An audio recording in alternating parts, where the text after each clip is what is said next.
지갑을 열었는데 돈이 없어졌습니다. 집안을 천천히 둘러보는 제 시선은 결국 손주에게 멈췄고 확신은 없었지만 마음은 이미 굳어버렸죠. 혼을 내기 위해 가방을 열어보고 돈 아래에서 접힌 쪽지 한 장을 보게 된 순간 저는 그대로 오열하고 말았습니다. 구독 버튼을 눌러주세요. 금빛 행운을 드릴게요. 사연 시작합니다. 박순자는 시장 한복판에서 얼어붙었습니다. 분명히 오늘 아침에 넣어둔 돈이었어요.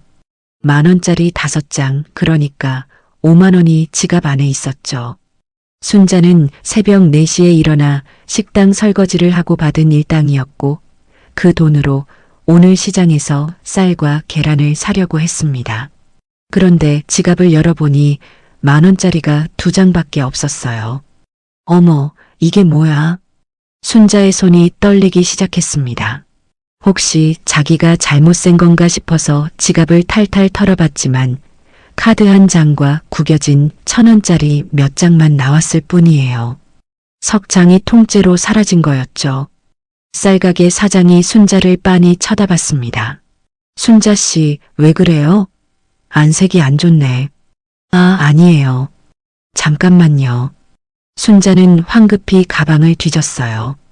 혹시 지갑 말고 다른 데 넣어뒀나 싶었거든요. 하지만 가방 안에는 손수건과 핸드폰, 그리고 손주 지훈이가 어렸을 때 찍은 바랜 사진 한 장뿐이었습니다. 30,000원. 식당에서 4시간 동안 허리가 끊어지게 설거지해야 버는 돈이에요. 순자에게 30,000원은 그냥 30,000원이 아니었습니다. 손주 지훈이 학교 급식비였고 이번 달 전기세였고 내일 아침 밥상에 올릴 반찬값이었죠. 순자는 결국 쌀을 사지 못하고 시장을 나왔습니다. 집으로 돌아오는 길 순자는 계속 생각했어요.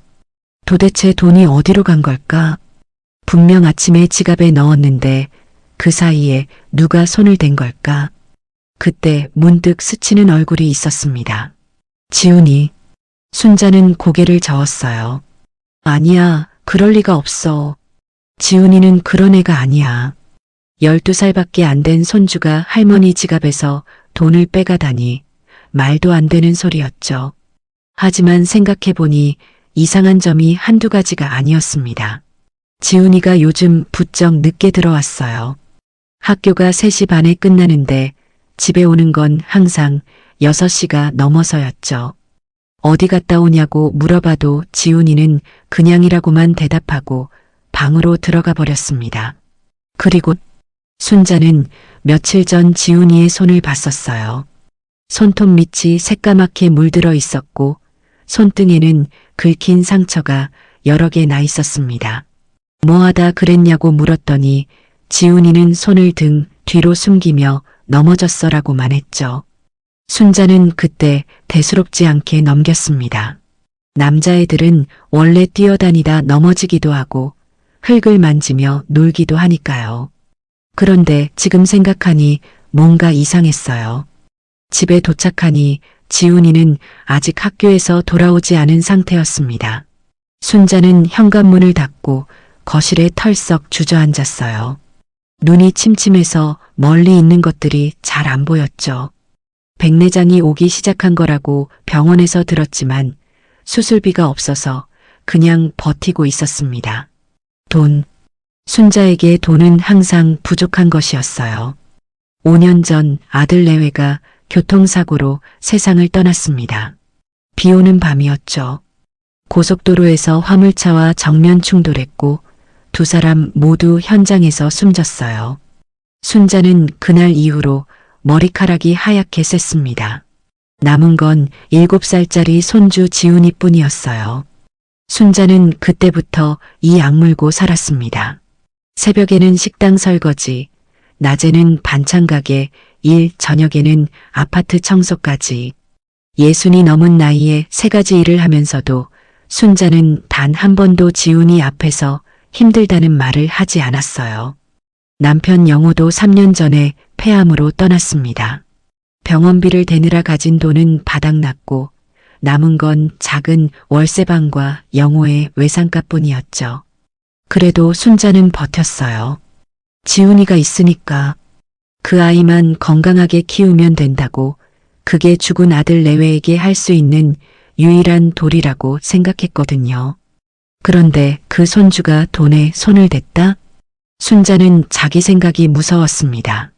어떻게 손주를 도둑으로 의심할 수 있냐고 스스로를 타박했어요. 하지만 한 번 든 의심은 쉽게 사라지지 않았습니다. 저녁 6시가 넘어서야 현관문이 열렸어요. 할머니 왔어. 지훈이의 목소리가 들렸습니다. 순자는 부엌에서 나와 손주를 봤어요. 지훈이는 교복 차림이었고 가방을 맨 어깨가 축 처져 있었죠. 그리고 순자는 봤습니다. 지훈이의 손을. 오늘도 손톱 밑이 새까맣게 물들어 있었어요. 손등에는 어제 없던 긁힌 자국이 새로 나 있었고 손바닥에는 굳은 살 같은 게 잡혀 있었습니다. 12살짜리 아이 손이라고 보기엔 너무 거칠었죠. 지훈아, 응? 손 좀 보자. 지훈이가 움찔했어요. 그리고 손을 등 뒤로 숨겼습니다. 왜? 그냥 할머니가 보고 싶어서. 아무것도 아니야. 지훈이는 그 말만 남기고 방으로 들어가 버렸어요. 문이 닫히는 소리가 유난히 크게 들렸습니다. 순자는 그 자리에 서서 한참을 움직이지 못했어요. 저녁을 차려놓고 지훈이를 불렀습니다. 지훈아, 밥 먹자. 문이 열리고 지훈이가 나왔어요. 손은 씻었는지 아까보다는 깨끗해 보였지만 손톱 밑에 검은 때는 완전히 지워지지 않은 상태였습니다. 밥상 앞에 마주 앉았어요. 오늘 반찬은 콩나물 무침과 계란말이 그리고 김치뿐이었죠. 원래는 쌀도 사고 계란도 더 사려고 했는데 돈이 없어서 있는 재료로만 차린 거였습니다. 순자는 지훈이가 밥 먹는 모습을 물끄러미 봤어요. 지훈이는 말없이 밥을 떴습니다. 반찬도 별로 안 집고 그냥 밥만 급하게 먹었어요. 무슨 생각을 하는 건지 표정을 알 수가 없었죠. 지훈아, 응? 요즘 학교 끝나고 뭐해? 지훈이의 숟가락이 멈췄습니다. 그냥 놀아. 누구랑? 친구들이랑. 어디서? 지훈이가 고개를 들었어요. 순자와 눈이 마주쳤습니다. 왜 자꾸 물어봐? 그냥 궁금해서. 지훈이는 대답하지 않았어요. 그리고 밥을 다 먹지도 않고 숟가락을 내려놓았습니다. 다 먹었어. 아직 반도 안 먹었잖아. 배불러. 지훈이는 그 말만 하고 다시 방으로 들어갔어요. 순자는 밥상 앞에 혼자 남았습니다. 손주가 남긴 밥그릇을 보며 한숨이 나왔어요. 언제부터 지훈이가 이렇게 말이 없어졌을까? 예전에는 학교에서 있었던 일도 이것저것 말해주던 아이였는데 요즘은 그냥과 몰라밖에 안 했습니다. 설거지를 하면서 순자는 계속 생각했어요. 정말 만약에 지훈이가 돈을 가져간 거라면 그건 할머니가 뭔가를 잘못한 거겠죠. 아이가 돈에 손을 대야 할 만큼 뭔가 부족하게 키운 거겠죠. 순자는 자기 자신이 원망스러웠습니다. 하지만 동시에 화도 났어요. 아무리 돈이 필요해도 남의 지갑에서 돈을 빼가면 안 되는 거잖아요. 그게 할머니 지갑이라고 해도요. 그건 도둑질이에요. 순자는 평생 남의 돈에 손 한 번 댄 적 없이 살았습니다. 힘들어도 떳떳하게 살았어요. 그런데 손주가 그런 짓을 했다면 순자는 설거지하던 손을 멈췄습니다. 아직 확실한 게 아니야. 맞아요. 아직 지훈이가 한 짓인지 확실히 모르는 거였어요. 어쩌면 순자가 깜빡하고 돈을 어딘가에 놓아뒀을 수도 있고 시장 가는 길에 떨어뜨렸을 수도 있죠. 요즘 눈이 나빠져서 뭘 자주 흘리기도 했으니까요. 하지만 마음 한구석에는 이미 의심이 자리 잡고 있었습니다. 그날 밤 순자는 지훈이 방문 앞에 섰어요. 불이 꺼져 있었습니다. 아이는 이미 잠든 것 같았죠. 순자는 살짝 문을 열고 안을 들여다봤어요. 어둠 속에서 지훈이가 웅크리고 자고 있었습니다. 이불을 발끝까지 끌어올린 채 새우잠을 자고 있었죠. 그 모습이 어찌나 작아 보이던지 순자는 갑자기 목이 메었어요. 저 아이가, 저렇게 작은 아이가 정말 할머니 지갑에서 돈을 가져갔을까요? 순자는 문을 닫고 자기 방으로 돌아왔습니다. 잠이 오지 않았어요. 천장만 바라보며 뒤척이다가 새벽이 돼서야 겨우 눈을 붙였죠. 다음 날 아침, 순자는 일부러 지갑을 식탁 위에 올려놓았습니다. 안에는 10,000원짜리 3장을 넣어뒀어요. 어제 식당 사장님께 사정 말씀드려서 미리 받은 일당이었죠. 그리고 순자는 부엌에 숨어서 지켜봤습니다. 지훈이가 방에서 나왔어요. 교복으로 갈아입고 가방을 맸죠. 현관으로 향하던 지훈이가 식탁 앞에서 멈췄습니다. 지갑이 보였나 봐요. 순자의 심장이 쿵쿵 뛰었습니다. 지훈아, 제발, 제발 그러지 마라. 순자는 속으로 빌었어요. 지훈이가 주위를 둘러봤습니다. 그리고 천천히 손을 뻗었어요. 지갑을 향해서 순자는 눈을 질끈 감았습니다. 그리고 다시 떴을 때 지훈이는 이미 현관문을 열고 나가는 중이었어요. 지갑은 그대로 식탁 위에 있었습니다. 순자는 후다닥 달려가서 지갑을 열어봤어요. 10,000원짜리가 3장. 그대로였습니다. 순자는 가슴을 쓸어내렸어요. 휴, 다행이다. 내가 괜히 의심한 거야. 지훈이는 그런 애가 아니야. 하지만 안도한 것도 잠시였습니다. 저녁에 다시 지갑을 열어봤거든요. 10,000원짜리가 2장밖에 없었습니다. 한 장이 또 사라진 거였어요. 순자의 손이 떨리기 시작했습니다. 오늘 하루 지갑에 손을 댄 사람은 순자 자신과 지훈이 뿐이었어요.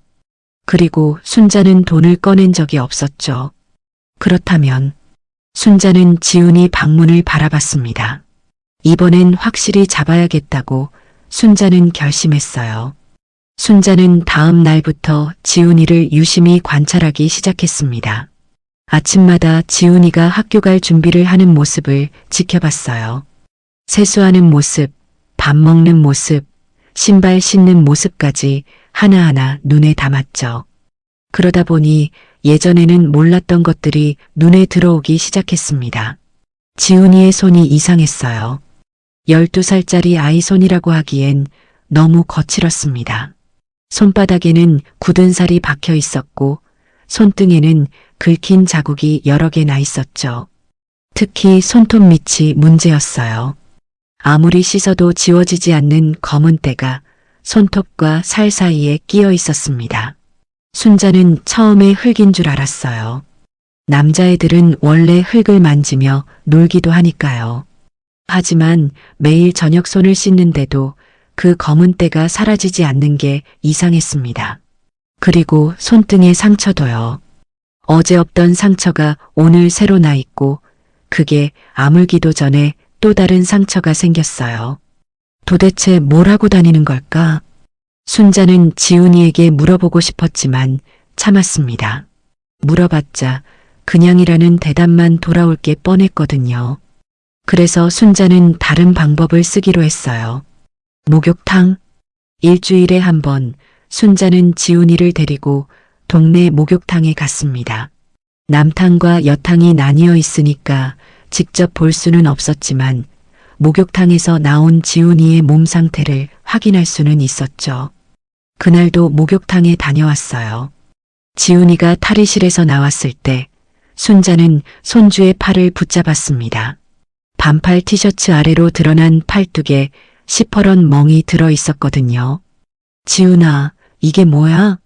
지훈이가 움찔했어요. 그리고 재빨리 팔을 뺐습니다. 넘어졌어. 어디서? 학교에서 넘어져서 이렇게 멍이 들어? 지훈이는 대답하지 않았어요. 그냥 고개를 숙인 채 신발을 신었죠. 순자는 더 물어보고 싶었지만 목욕탕 앞이라 사람들 눈이 있었습니다. 결국 집에 가서 얘기하자고 마음먹었어요. 하지만 집에 도착하자마자 지훈이는 방으로 들어가 버렸습니다. 문을 잠그고 나오질 않았죠.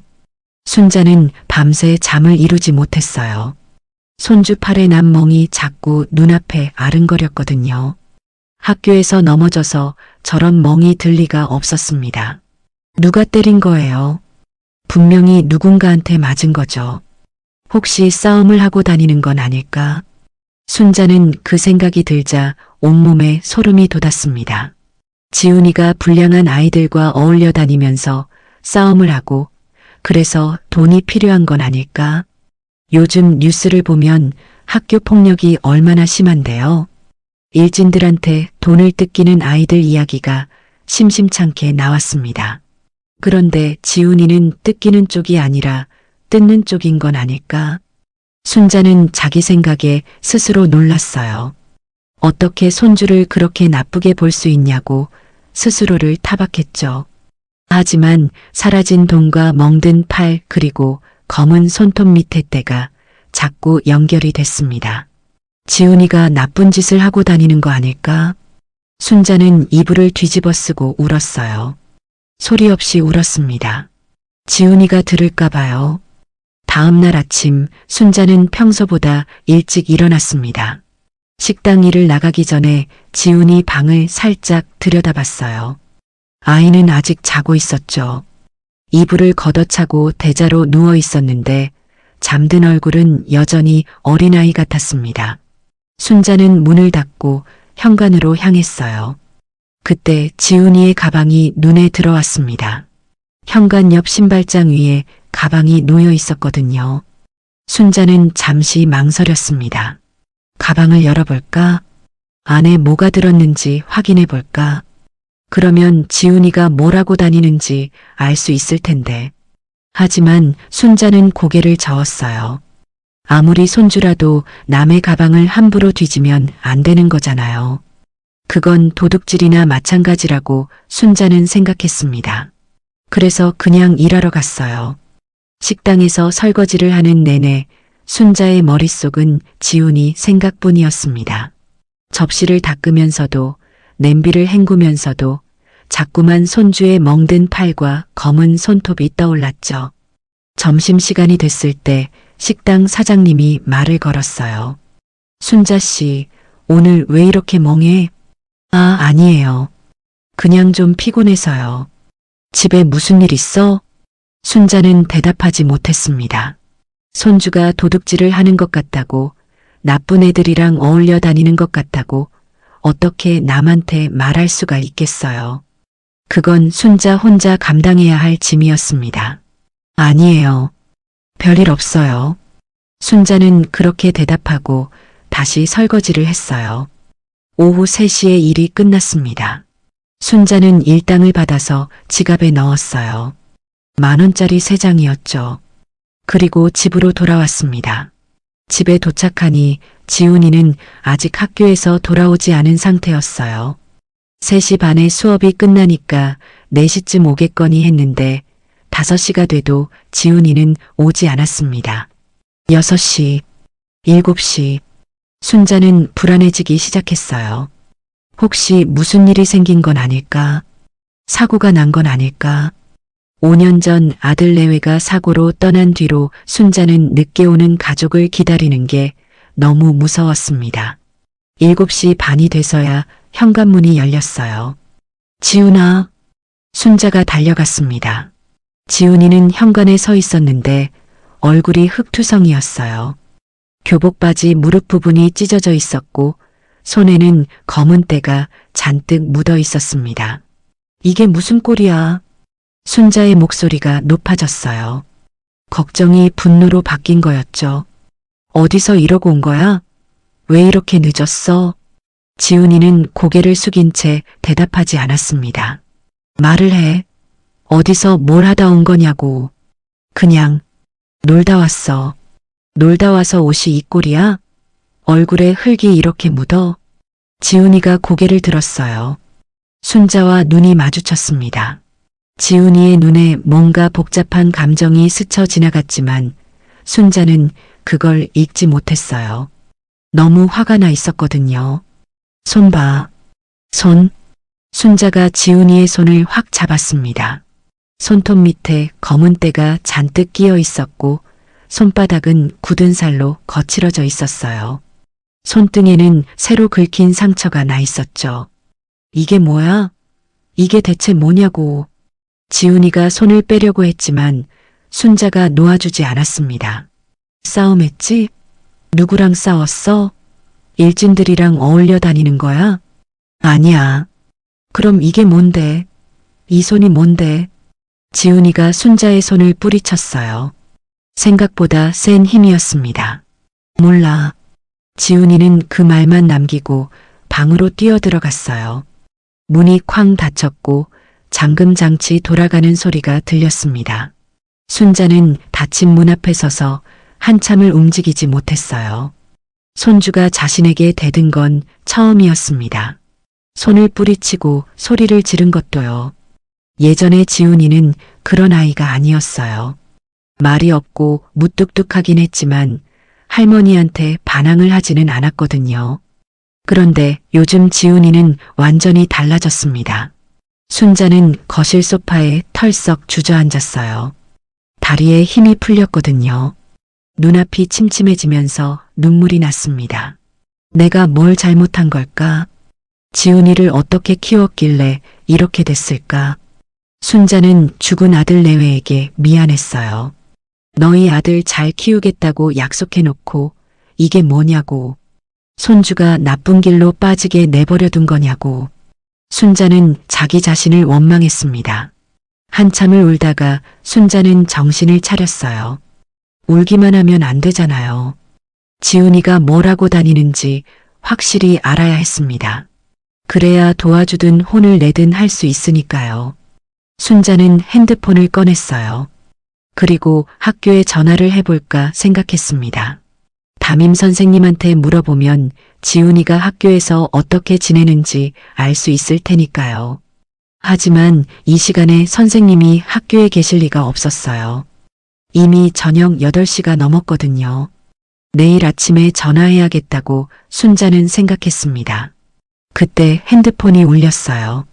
여보세요? 전화를 받으니 익숙한 목소리가 들렸습니다. 언니, 나 정숙이야. 최정숙이었어요. 순자와 같은 식당에서 일하는 동료이자 이웃집에 사는 친구였죠. 응, 정숙아. 무슨 일이야? 언니, 나 오늘 이상한 거 봤어. 순자의 심장이 철렁 내려앉았습니다. 뭘 봤는데? 지훈이. 오늘 학교 끝나고 골목에서 봤어. 순자는 숨을 죽였어요. 골목에서 뭘 하고 있던데? 돈을 세고 있더라고. 뭐? 10,000원짜리를 펴서 세고 있었어. 몇 장인지는 잘 안 보였는데 좀 있더라고. 순자의 손이 떨리기 시작했습니다. 지훈이가 골목에서 돈을 세고 있었다고요. 그 돈이 어디서 난 건지 뻔하잖아요. 그리고 좀 있다가 형들이 왔어. 형들? 응. 고등학생쯤 돼 보이던데. 둘이었어. 지훈이가 그 형들한테 뭔가 주는 것 같았어. 순자는 아무 말도 할 수가 없었습니다. 언니, 혹시 지훈이가 무슨 안 좋은 데 엮인 거 아니야? 요즘 애들 무서워. 돈 뜯기고 그러잖아. 아, 아니야. 그럴 리가 없어. 순자는 애써 침착한 척했어요. 하지만 목소리가 떨리는 건 어쩔 수 없었습니다. 고마워, 정수가. 내가 알아볼게. 전화를 끊고 순자는 한참을 가만히 앉아 있었어요. 지훈이가 골목에서 돈을 세고 있었다. 그리고 고등학생 형들한테 돈을 줬다. 그게 무슨 뜻인지 순자는 알 것 같았습니다. 지훈이가 나쁜 형들한테 상납을 하고 있는 거예요. 일진들한테 돈을 뜯기고 있는 거죠. 그래서 할머니 지갑에서 돈을 가져간 거고요. 아니, 잠깐. 순자는 다른 가능성도 생각했어요. 혹시 지훈이가 뜯기는 쪽이 아니라 뜯는 쪽인 건 아닐까? 다른 애들한테 돈을 뜯어서 그 형들한테 상납하는 거 아닐까? 어느 쪽이든 끔찍한 상상이었습니다. 순자는 지훈이 방문을 바라봤어요. 문 안에서는 아무 소리도 들리지 않았습니다. 아이가 자는 건지 아니면 깨어 있는 건지 알 수가 없었죠. 순자는 결심했어요. 내일 지훈이를 미행해야겠다고. 학교 끝나고 어디로 가는지, 뭘 하는지 직접 눈으로 확인해야겠다고요. 이번엔 확실히 알아내야 했습니다. 다음 날 오후 순자는 식당 일을 일찍 마치고 지훈이 학교 앞으로 갔습니다. 평소 같으면 저녁까지 일하고 집에 가는데 오늘은 사장님한테 사정을 말하고 2시에 나왔어요. 손주가 아파서 일찍 가봐야 한다고 거짓말을 했죠. 사장님은 그러라고 했지만 순자는 마음이 편치 않았습니다. 거짓말까지 하면서 손주를 미행해야 하는 자신이 한심했거든요. 학교 정문에서 조금 떨어진 문방구 앞에 순자는 서 있었어요. 모자를 푹 눌러 쓰고 마스크까지 했습니다. 혹시라도 지훈이가 알아볼까 봐요. 67살 할머니가 손주를 미행하려고 변장까지 하다니 생각할수록 기가 막혔어요. 3시 20분 학교 종이 울리는 소리가 들렸습니다. 잠시 후 정문이 열리더니 아이들이 우르르 쏟아져 나왔어요. 순자는 눈을 크게 뜨고 지훈이를 찾았습니다. 눈이 침침해서 멀리 있는 얼굴들이 잘 안 보였어요. 백내장이 점점 심해지고 있었거든요. 순자는 눈을 찡그리며 아이들 사이를 훑었습니다. 저기다. 지훈이가 보였어요. 교복을 입고 가방을 맨 채 정문을 나서고 있었죠. 혼자였습니다. 다른 아이들은 삼삼오오 모여서 수다를 떨며 걸어가는데 지훈이는 고개를 숙인 채 혼자 걸었어요. 순자는 멀찍이 떨어져서 지훈이를 따라갔습니다. 지훈이는 학교 앞 사거리에서 오른쪽으로 꺾었어요. 집으로 가는 길이 아니었습니다. 집은 왼쪽으로 가야 하거든요. 순자의 심장이 빠르게 뛰기 시작했어요. 지훈이가 골목으로 들어갔습니다. 낡은 주택들이 늘어선 좁은 골목이었어요. 순자는 골목 입구에서 멈췄습니다. 바로 따라 들어가면 지훈이한테 들킬 것 같았거든요. 잠시 기다렸다가 천천히 골목 안으로 들어갔죠. 지훈이가 어느 집 앞에 멈춰 섰어요. 허름한 슬레이트 지붕집이었는데 대문 옆에 낡은 리어카가 세워져 있었습니다. 지훈이가 주위를 두리번거렸어요. 순자는 얼른 전봇대 뒤로 몸을 숨겼죠. 지훈이가 리어카 쪽으로 다가갔습니다. 그리고 리어카 손잡이를 잡았어요. 뭘 하려는 건지 순자는 이해할 수가 없었습니다. 남의 집 리어카를 왜 만지는 거야? 혹시 훔치려는 건가? 그때 집 대문이 열렸어요. 고등학생으로 보이는 남자애 둘이 나왔습니다. 둘 다 교복을 입고 있었는데 한 명은 키가 크고 한 명은 땅딸막했어요. 지훈이가 그 형들을 보더니 고개를 숙여 인사했습니다. 순자는 숨을 죽였어요. 정숙이 말한 형들이 저 애들이구나. 지훈이한테 돈을 받아가는 형들. 순자는 주먹을 꽉 쥐었습니다. 당장 달려가서 저놈들을 혼내주고 싶었어요. 하지만 순자는 참았습니다. 아직 뭐가 뭔지 정확히 모르니까요.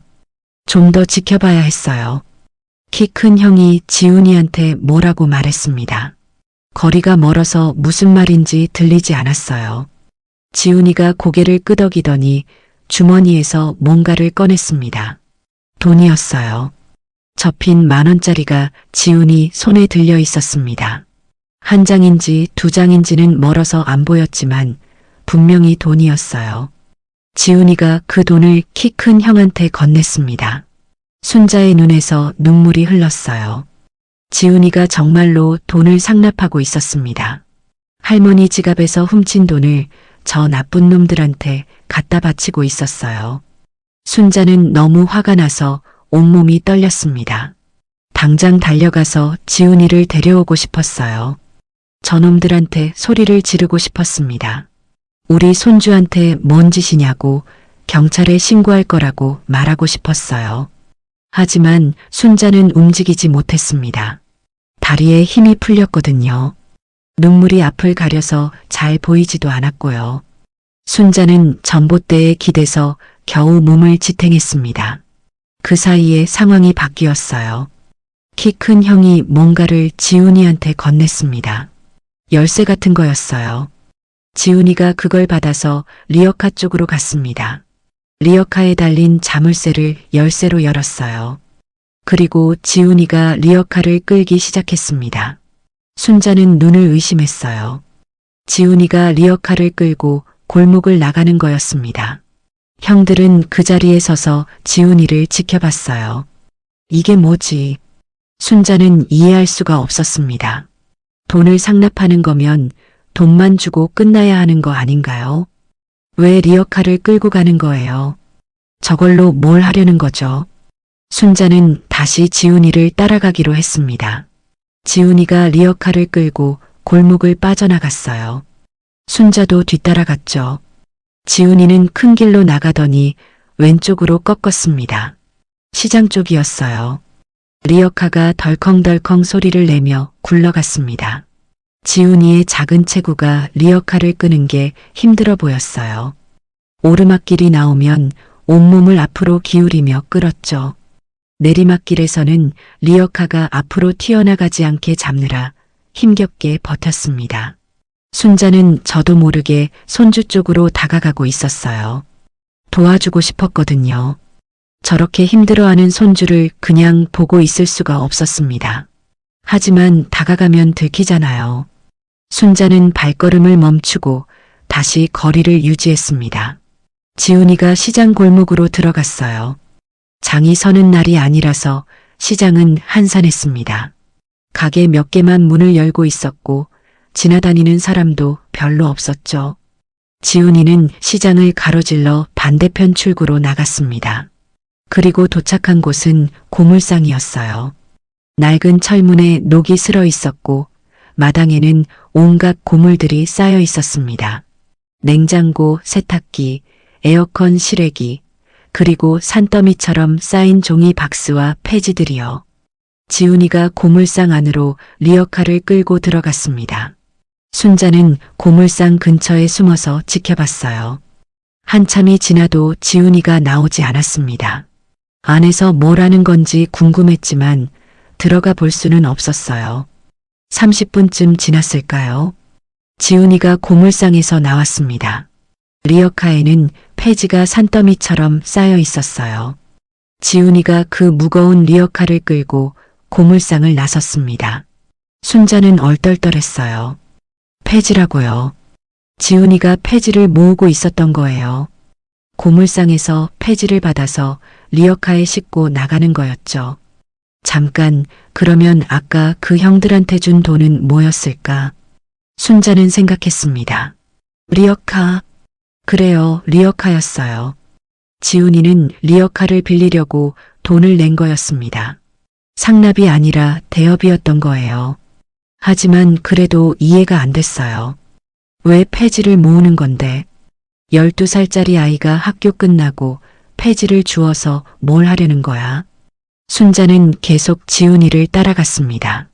지훈이는 폐지가 실린 리어카를 끌고 동네 곳곳을 돌아다녔어요.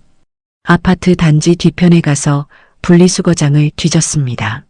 종이박스와 신문지, 잡지 같은 걸 리어카에 실었죠. 상가 건물 뒤편 쓰레기장도 갔어요. 거기서도 폐지를 골라서 리어카에 담았습니다. 지훈이의 손이 까맣게 물들어갔어요. 폐지를 만지다 보니 손에 검은 잉크와 먼지가 묻는 거였죠. 손톱 밑에 낀 검은 때가 뭔지 이제야 알겠더라고요. 흙이 아니라 폐지 먼지였던 거예요. 순자는 골목 모퉁이에 숨어서 지훈이를 지켜봤습니다. 손주가 무거운 폐지 더미를 들어 올리느라 끙끙거리고 있었어요. 땀이 이마에서 흘러내렸고 교복 셔츠가 땀에 젖어 있었습니다. 12살짜리 아이가 감당하기엔 너무 힘든 일이었어요. 순자는 눈물이 났습니다. 왜 저러는 거야? 폐지를 팔아서 뭘 하려는 건데? 돈이 필요하면 할머니한테 말하면 되잖아. 왜 혼자서 저런 힘든 일을 하는 거야? 하지만 순자는 다가가지 못했어요. 다가가면 뭐라고 해야 할지 몰랐거든요. 그리고 아직 다 안 봤잖아요. 지훈이가 폐지를 모아서 어디로 가는지, 그 돈으로 뭘 하는지 끝까지 지켜봐야 했습니다. 해가 기울기 시작했어요. 지훈이의 리어카는 폐지로 가득 차 있었습니다. 지훈이가 리어카를 끌고 어디론가 향했어요. 순자는 또 뒤를 따랐죠. 도착한 곳은 아까 그 고물상이었습니다. 지훈이가 고물상 안으로 리어카를 끌고 들어갔어요. 잠시 후 고물상 아저씨와 함께 나왔습니다. 아저씨가 리어카에 실린 폐지를 저울에 달았어요. 그리고 지훈이한테 돈을 건넸습니다. 접힌 지폐 몇 장이었어요. 멀어서 얼마인지는 안 보였지만 지훈이가 그 돈을 받아서 주머니에 넣는 게 보였습니다. 순자는 그제야 전체 그림을 이해했어요. 지훈이는 폐지를 주어서 고물상에 팔고 있었습니다. 그 돈으로 리어카 대여비를 내고 남은 돈은 어딘가에 쓰고 있었던 거예요. 그런데 그 돈이 어디로 가는 걸까? 순자는 계속 지훈이를 따라갔습니다. 지훈이가 고물상을 나와서 걸어갔어요. 리어카는 고물상에 반납한 것 같았습니다. 지훈이는 빈손으로 골목을 걸었죠. 그리고 어느 약국 앞에서 멈췄습니다. 지훈이가 약국 안으로 들어갔어요. 순자는 약국 유리창 너머로 안을 들여다봤습니다. 지훈이가 약사에게 뭔가를 말하고 있었어요. 약사가 고개를 끄덕이더니 뒤쪽 선반에서 뭔가를 꺼냈습니다. 작은 상자였어요. 지훈이가 주머니에서 돈을 꺼내 약사에게 건넸습니다. 그리고 그 상자를 받아들었죠. 약국을 나온 지훈이가 상자를 가방에 넣었어요. 순자는 약국역 골목에 숨어서 지훈이가 지나가길 기다렸습니다. 지훈이가 순자 앞을 지나갔어요. 고개를 숙인 채 빠른 걸음으로 걸었죠. 순자는 숨을 죽이고 지훈이가 멀어지길 기다렸습니다. 지훈이가 모퉁이를 돌아 사라졌어요. 순자는 곧바로 약국으로 들어갔습니다. 저기요. 약사가 고개를 들었어요. 네, 어서 오세요. 방금 들어갔던 남자애 있잖아요. 중학생처럼 생기네요. 아, 그 학생이요? 그 애가 뭘 샀어요? 약사가 순자를 이상하게 쳐다봤습니다. 왜 그러세요? 혹시 아는 분이세요? 제 손주예요. 순자의 목소리가 떨렸어요. 약사가 잠시 생각하더니 대답했습니다. 눈 영양제요. 뭐요? 루테인이요. 눈에 좋은 영양제. 그 학생이 한 달에 한 번씩 사가더라고요. 할머니 드리려고 산다고 했어요. 순자는 아무 말도 할 수가 없었습니다. 그 학생 참 기특하더라고요. 할머니 눈이 안 좋으시다고 이거 드시면 좀 나아지실 거라고 하면서요. 순자의 다리에서 힘이 풀렸어요. 약국 문을 붙잡고 겨우 몸을 지탱했습니다. 눈에서 눈물이 주르륵 흘러내렸어요. 지훈이가, 그 아이가 할머니 눈 영양제를 사려고 폐지를 줍고 있었던 거예요. 순자는 약국 앞에서 한참을 서 있었습니다. 다리에 힘이 풀려서 걸을 수가 없었어요. 지훈이가 폐지를 주어서 할머니 눈 영양제를 사고 있었다니 그 사실이 머릿속에서 떠나지 않았죠. 12살짜리 아이가 학교 끝나고 리어카를 끌며 폐지를 모으는 모습이 자꾸만 눈앞에 아른거렸습니다. 그런데 한 가지 의문이 남았어요. 지갑에서 사라진 돈은 뭐지? 지훈이가 폐지를 팔아서 영양제를 샀다면 할머니 지갑에서 돈을 가져갈 이유가 없잖아요. 그 돈은 도대체 어디로 간 걸까요? 순자는 무거운 발걸음을 옮겨 집으로 향했습니다. 해가 완전히 지고 어둠이 내려앉았어요. 골목길 가로등이 하나둘 켜지기 시작했고 순자는 침침한 눈으로 길을 더듬으며 걸었습니다. 백내장 때문에 어두운 곳에서는 앞이 거의 안 보였거든요. 집에 도착하니 불이 켜져 있었어요. 지훈이가 먼저 와 있었습니다. 현관에 교복 신발이 벗어져 있었고 지훈이 방에서 희미한 불빛이 새어나왔죠. 순자는 먼저 지갑부터 확인했어요. 오늘 아침에 10,000원짜리 2장을 넣어뒀거든요. 식당 사장님한테 내일 일당에서 미리 빌린 돈이었습니다. 순자는 가방에서 지갑을 꺼내 열어봤어요. 텅 비어 있었습니다. 10,000원짜리 2장이 모두 사라져 있었어요. 순자의 손이 부들부들 떨리기 시작했습니다. 분명 오늘 아침에 넣어뒀어요. 그리고 오늘 하루 순자는 돈을 한 푼도 쓰지 않았습니다. 식당에서 점심은 사장님이 주는 밥을 먹었고 시장에는 가지도 않았거든요. 그렇다면 누가 가져간 걸까요? 집에 있는 사람은 순자와 지훈이 뿐이에요. 다른 사람이 들어올 리도 없고 문도 잠겨 있었습니다. 지훈이가 가져간 거예요. 순자는 지훈이 방으로 걸어갔습니다. 문 앞에 서서 잠시 망설였어요. 약국에서 들은 말이 떠올랐거든요. 할머니 눈 영양제를 사려고 폐지를 줍는 기특한 아이라고 약사가 그랬잖아요. 하지만 그건 그거고 이건 이거였습니다. 아무리 기특한 마음이 있어도 남의 지갑에서 돈을 가져가면 안 되는 거잖아요. 그게 할머니 지갑이라고 해도요. 순자는 평생 그렇게 살아왔어요. 힘들어도 떳떳하게 남의 것에 손대지 않고 살아왔습니다. 순자가 문을 두드렸어요. 지훈아. 대답이 없었습니다. 지훈아, 할머니야. 문 열어. 잠시 후 문이 열렸어요. 지훈이가 문틈 사이로 얼굴을 내밀었습니다. 손은 여전히 까맣게 물들어 있었고 눈은 할머니를 똑바로 보지 못했죠. 왜? 순자는 지갑을 들어 보였습니다. 이거 너 가져갔지? 지훈이의 표정이 굳었어요. 뭐가? 돈. 오늘 아침에 10,000원짜리 2장 넣어뒀는데 지금 없어. 지훈이가 고개를 저었습니다. 나 안 가져갔어. 그럼 누가 가져갔는데? 이 집에 너랑 나밖에 없잖아. 지훈이가 입을 다물었어요. 아무 말도 하지 않았습니다. 그냥 고개를 숙인 채 바닥만 쳐다봤죠. 순자는 화가 치밀어 올랐습니다. 말을 해. 가져갔으면 가져갔다고 말해. 지훈이가 여전히 침묵했어요. 그 침묵이 순자에게는 인정으로 느껴졌습니다. 안 가져갔으면 당당하게 아니라고 할 텐데 아무 말도 안 하는 건 인정하는 거잖아요. 오늘만 그런 거 아니지? 지난번에도 30,000원 없어졌어. 그것도 너가 가져간 거지? 지훈이가 고개를 들었어요.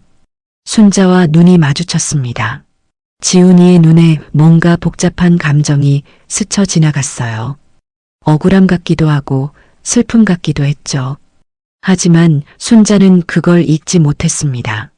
너무 화가 나 있었거든요. 할머니 너 뭐야? 그 돈으로 뭘 했어? 형들한테 갖다 바쳤어? 지훈이의 눈이 커졌어요. 뭐? 할머니가 다 봤어. 오늘 골목에서 형들한테 돈 주는 거. 그 형들이 뭔데? 일진이야? 너한테 돈 뜯는 애들이야? 지훈이가 손을 내저었습니다. 아니야, 그거는 뭐야? 말해봐. 순자가 소리를 질렀어요. 지훈이가 움찔하며 뒤로 물러났습니다. 순자는 그 모습을 보며 더 화가 났어요. 피하려고 하는 게 더 의심스러웠거든요. 가방 내놔. 뭐? 너 가방. 내놔봐. 지훈이가 뒤를 돌아봤어요. 침대 위에 가방이 놓여 있었습니다. 순자가 지훈이를 밀치고 방 안으로 들어갔어요. 할머니, 안 돼. 지훈이가 순자의 팔을 잡았습니다. 하지만 순자는 뿌리치고 가방 쪽으로 갔어요. 가방을 집어들고 지퍼를 열려고 했죠. 지훈이가 달려들어 가방을 빼앗으려 했습니다. 안 돼. 열지 마. 왜? 뭐가 들었는데? 뭘 숨기는 건데? 실랑이가 벌어졌어요. 순자와 지훈이가 가방을 붙잡고 서로 당겼습니다. 67 할머니와 12살 아이가 좁은 방에서 가방 하나를 두고 싸우고 있었죠. 그때 가방 지퍼가 열리면서 안에 있던 것들이 쏟아졌어요. 교과서 몇 권과 필통, 그리고 작은 상자 하나가 바닥에 떨어졌습니다. 순자는 그 상자를 봤어요. 아까 약국에서 지훈이가 산 거였죠. 눈 영양제. 순자는 이미 알고 있었습니다. 하지만 직접 보니까 또 마음이 복잡해졌어요. 그런데 상자 옆에 다른 게 떨어져 있었습니다. 낡은 공책 한 권이었어요.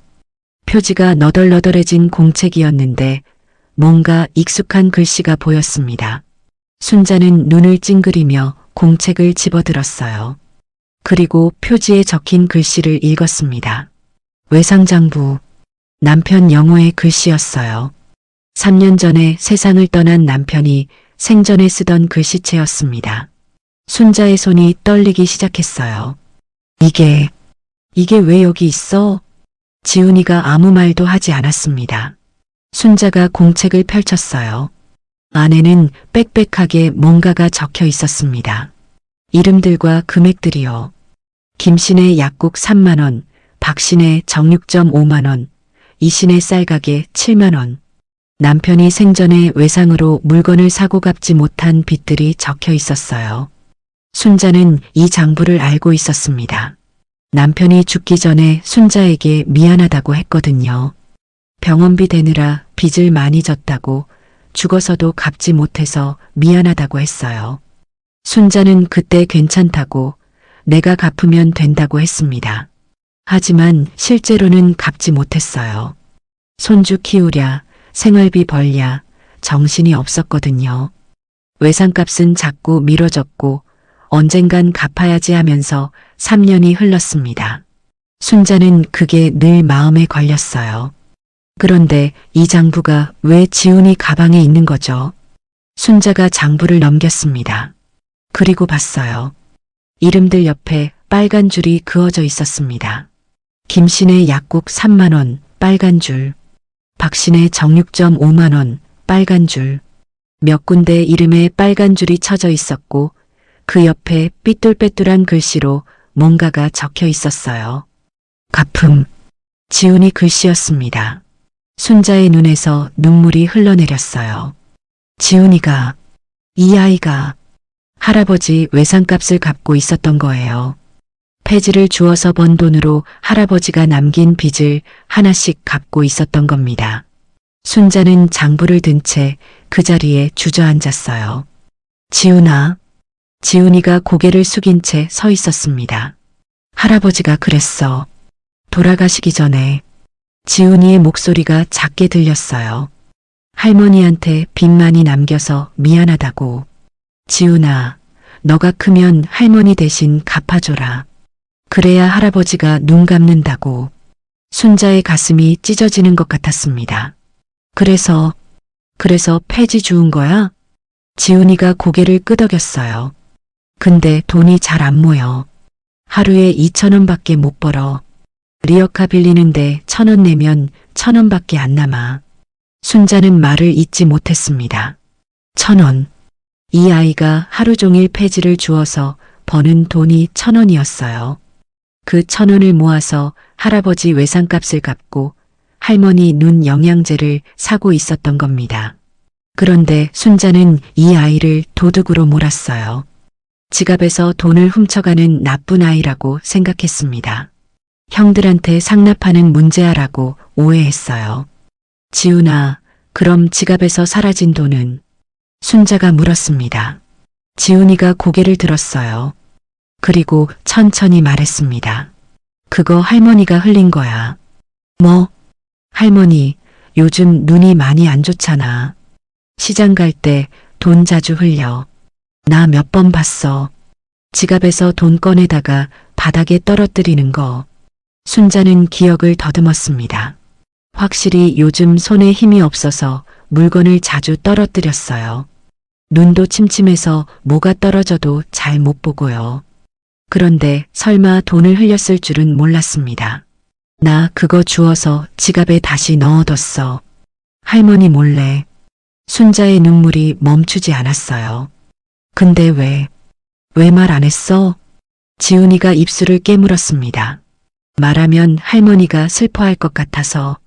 눈 나빠진 거 티내기 싫어하잖아. 그러니까 그냥 몰래 주워서 넣어둔 거야. 순자는 더 이상 듣지 못했어요. 가슴이 너무 아팠거든요.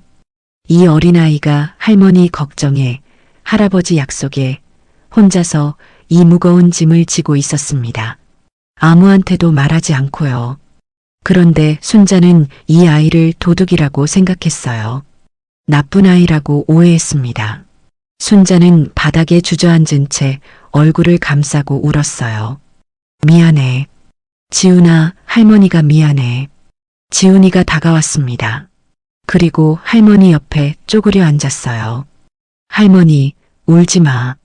하지만 순자는 울음을 멈출 수가 없었습니다.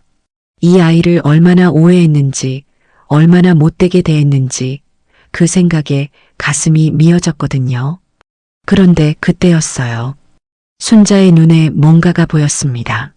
장부 사이에 끼어있던 접힌 쪽지 한 장이 바닥에 떨어져 있었어요.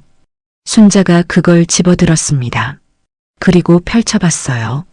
지훈이의 삐뚤빼뚤한 글씨가 적혀 있었습니다. 할머니 눈 수술비 목표 50만 원. 지금까지 모은 돈 3만 2천 원. 남은 돈 46만 8천 원. 할머니 시장 갈 때 울지 마라. 내가 다 모을게.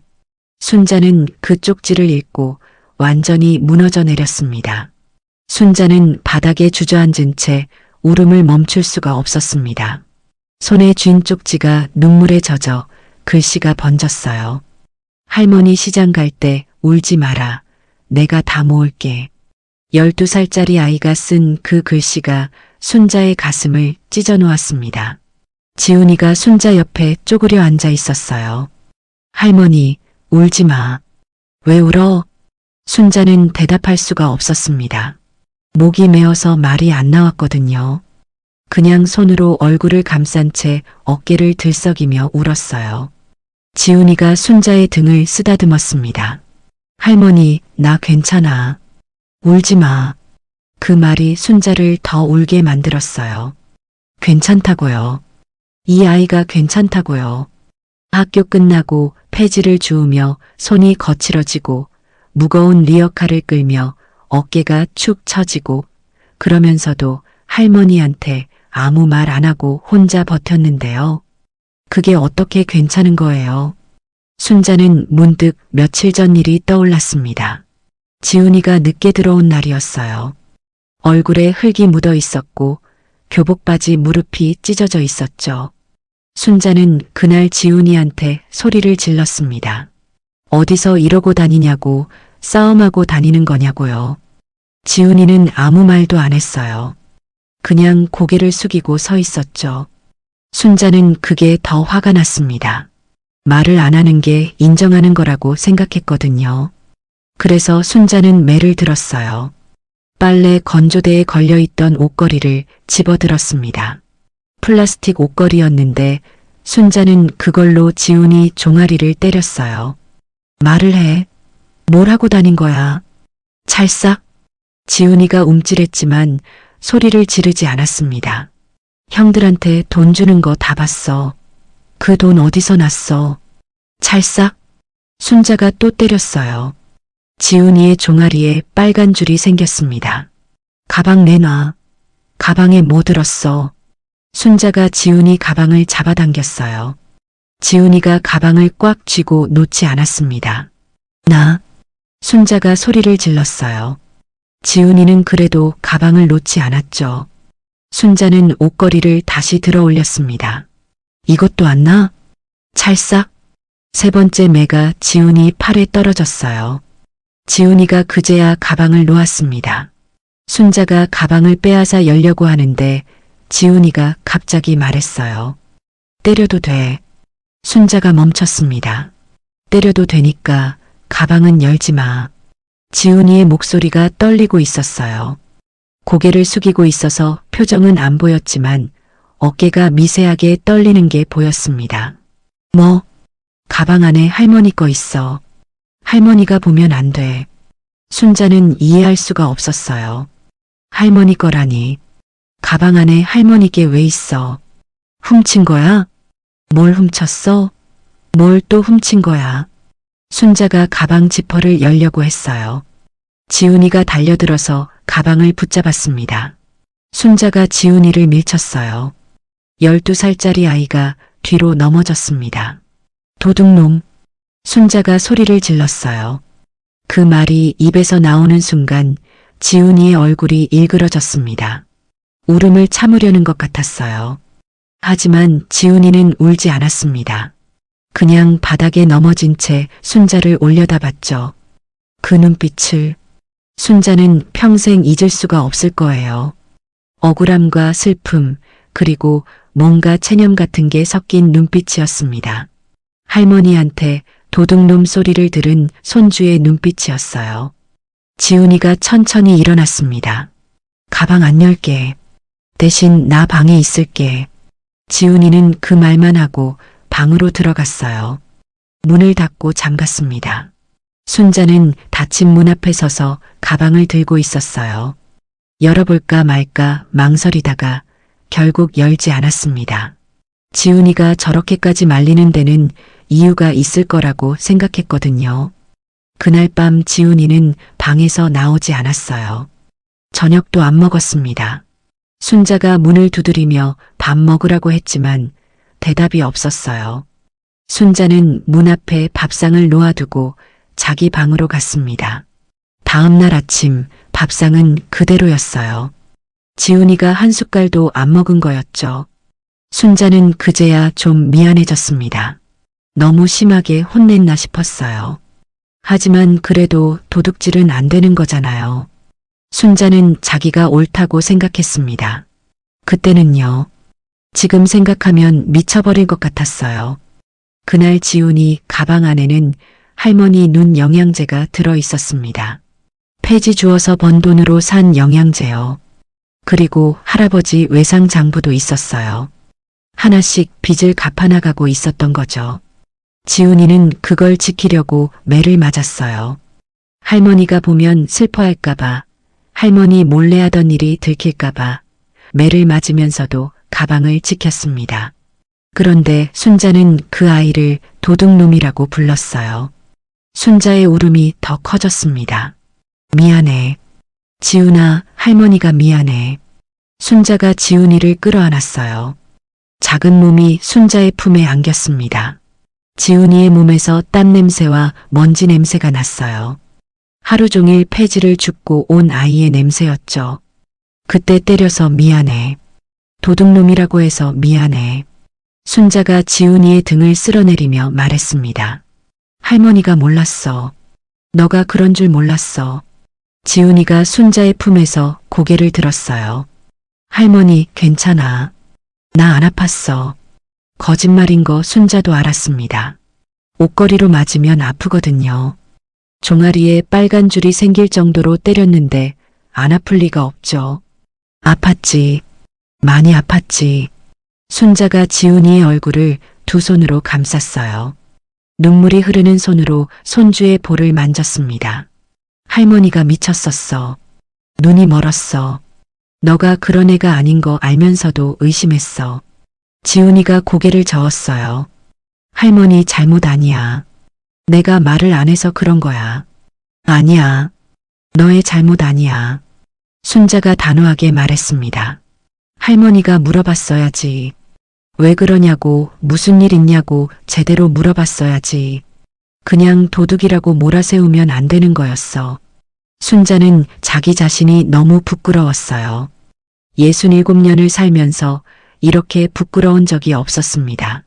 12살짜리 손주가 할머니를 위해 폐지를 줍고 있었는데 그 할머니는 손주를 도둑으로 몰고 매까지 들었으니까요. 순자는 지훈이의 손을 잡았어요. 거칠어진 손이었습니다. 손바닥에 굳은 살이 박혀 있었고 손톱 밑에는 씻어도 안 지워지는 검은 때가 끼어 있었죠. 12살 아이의 손이 아니었어요. 노동자의 손이었습니다. 이 손으로 폐지 주었구나. 순자가 지훈이의 손등에 입술을 갖다 댔어요. 뽀뽀를 한 거였죠. 지훈이가 좀 부끄러운 듯 손을 빼려 했지만 순자가 놓아주지 않았습니다. 고생했어. 우리 지훈이 고생 많았어. 지훈이의 눈에 눈물이 고였어요. 그동안 한 번도 울지 않았던 아이였습니다. 매를 맞을 때도 도둑놈 소리를 들을 때도 혼자 폐지를 주울 때도 울지 않았어요.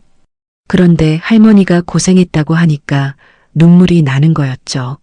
할머니, 지훈이의 목소리가 떨렸습니다. 나 할머니 눈 고쳐주고 싶었어. 순자의 가슴이 또 찢어졌어요. 할머니 요즘 눈 안 좋잖아. 시장 가면 물건 잘 못 보고 돈도 자주 흘리고. 그거 다 알아. 지훈이가 코를 훌쩍였습니다. 그래서 돈 모으는 거야. 할머니 눈 수술비 50만 원이면 된대. 약국 아저씨가 그랬어. 50만 원. 순자에게는 큰 돈이었습니다. 한 달 생활비보다 많은 돈이었어요. 그 돈을 모으려고 이 어린아이가 매일 폐지를 주었던 거죠. 근데 돈이 잘 안 모여. 지훈이가 말을 이었어요.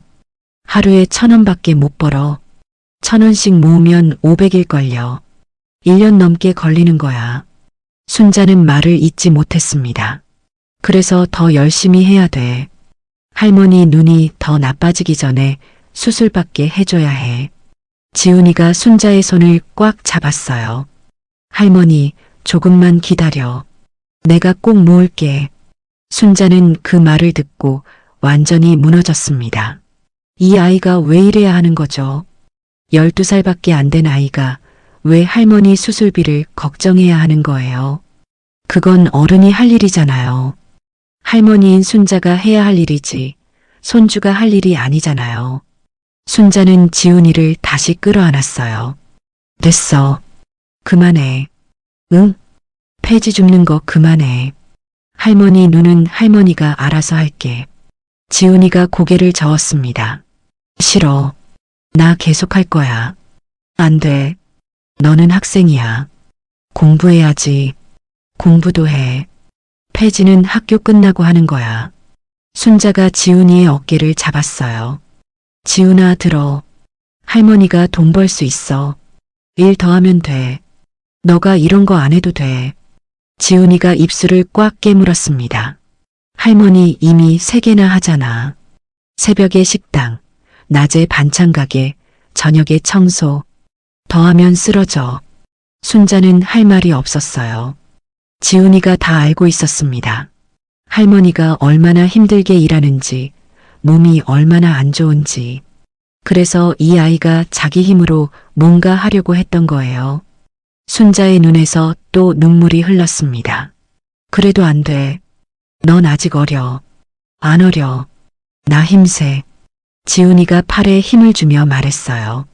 그 모습이 어찌나 안쓰러운지 순자는 웃음과 울음이 동시에 나왔습니다. 알았어. 알았으니까 오늘은 그만하자.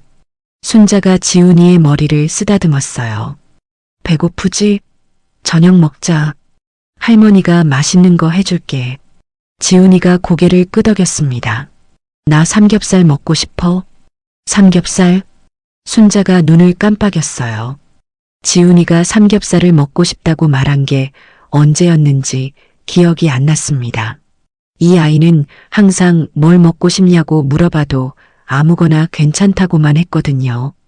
응, 삼겹살. 오랜만에 먹고 싶어? 순자의 코끝이 찡했어요. 이 아이가 드디어 뭔가 먹고 싶다고 말했습니다. 할머니한테 솔직하게 원하는 걸 말한 거예요. 그게 순자에게는 눈물 나게 고마운 일이었죠. 그래, 삼겹살 사자. 지금 당장 사러 가자. 순자가 일어서며 말했습니다. 근데 할머니, 돈 있어? 지훈이가 물었어요. 순자는 잠시 멈칫했습니다. 솔직히 말하면 돈이 넉넉하지 않았어요. 이번 달 생활비도 빠듯했거든요. 하지만 그게 무슨 상관이에요. 있어. 할머니 돈 있어. 순자가 웃으며 말했습니다. 가자. 우리 지훈이 삼겹살 실컷 먹이게. 순자는 지훈이의 손을 잡고 현관으로 향했어요. 손주의 거칠어진 손이 순자의 손바닥에 닿았습니다. 그 감촉이 순자의 가슴을 또 아프게 했지만 순자는 꾹 참았어요. 오늘은 울면 안 됐습니다. 오늘은 지훈이한테 맛있는 거 먹이고 웃게 해주고 잘 재워야 했어요. 그게 순자가 할 수 있는 최소한의 속죄였습니다. 현관문을 열고 나가려는데 지훈이가 말했어요. 할머니, 응? 나 할머니 안 미워해. 그때 맞은 거. 순자가 뒤를 돌아봤어요. 할머니가 나 걱정해서 그런 거잖아. 나쁜 길로 갈까봐. 그러니까 안 미워해. 순자의 눈에 또 눈물이 고였습니다. 이 아이가 왜 이렇게 착할까요? 맞고도 할머니를 이해해주고 용서해주고. 순자는 이 아이한테 받을 자격이 없는 사람이었어요. 고마워. 지훈아. 순자가 떨리는 목소리로 말했습니다. 근데 할머니는 안 용서해. 나 자신을. 순자는 그 말을 하고 현관문을 나섰어요. 지훈이가 뒤따라왔습니다. 저녁 노을이 하늘을 붉게 물들이고 있었어요. 순자는 침침한 눈으로 그 노을을 바라봤습니다. 흐릿했지만 붉은 빛이 예쁘다는 건 알 수 있었어요. 저 노을이 언제까지 보일까? 순자의 눈은 점점 나빠지고 있었습니다. 의사가 그랬어요. 수술 안 하면 1년 안에 거의 안 보이게 될 거라고. 그래서 지훈이가 그렇게 급하게 돈을 모으고 있었던 거겠죠. 순자는 손주의 손을 더 꽉 잡았어요. 이 아이한테 절대로 짐이 되면 안 됐습니다. 어떻게든 돈을 모아서 수술을 받아야 했어요. 지훈이가 더 이상 폐지를 줍지 않아도 되게요. 마트로 가는 길, 순자는 조용히 다짐했습니다.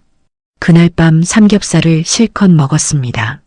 동네 정육점에서 삼겹살 600g을 사서 집에서 구워 먹었어요. 지훈이가 고기를 집어먹는 모습을 보면서 순자는 마음이 아팠습니다. 이 아이가 언제 마지막으로 고기를 먹었는지 기억이 안 났거든요. 지훈이는 밥새 공기를 해치웠어요. 평소에는 반 공기도 안 먹던 아이가 오늘은 입맛이 돌아온 것 같았습니다. 순자는 고기를 계속 구워서 지훈이 앞에 놓아줬어요. 배부르다고 할 때까지 먹이고 싶었거든요. 할머니, 나 배불러.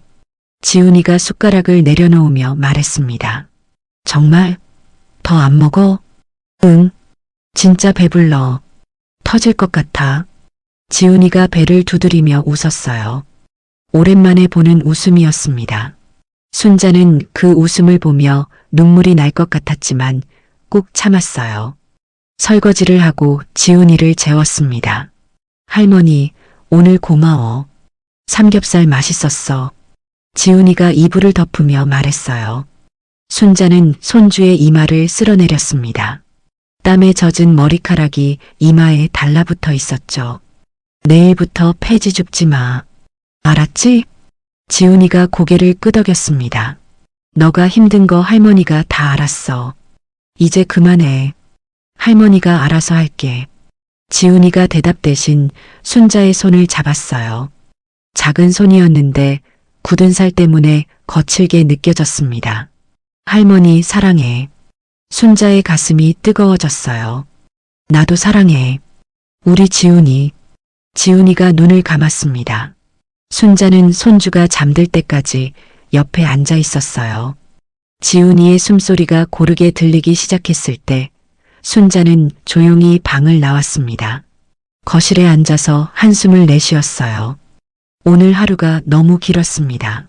아침에 지훈이를 미행하고 폐지 줍는 걸 보고 약국에서 진실을 알고 집에서 가방을 열고 장부와 쪽지를 발견하고 하루 만에 모든 게 뒤집혔어요.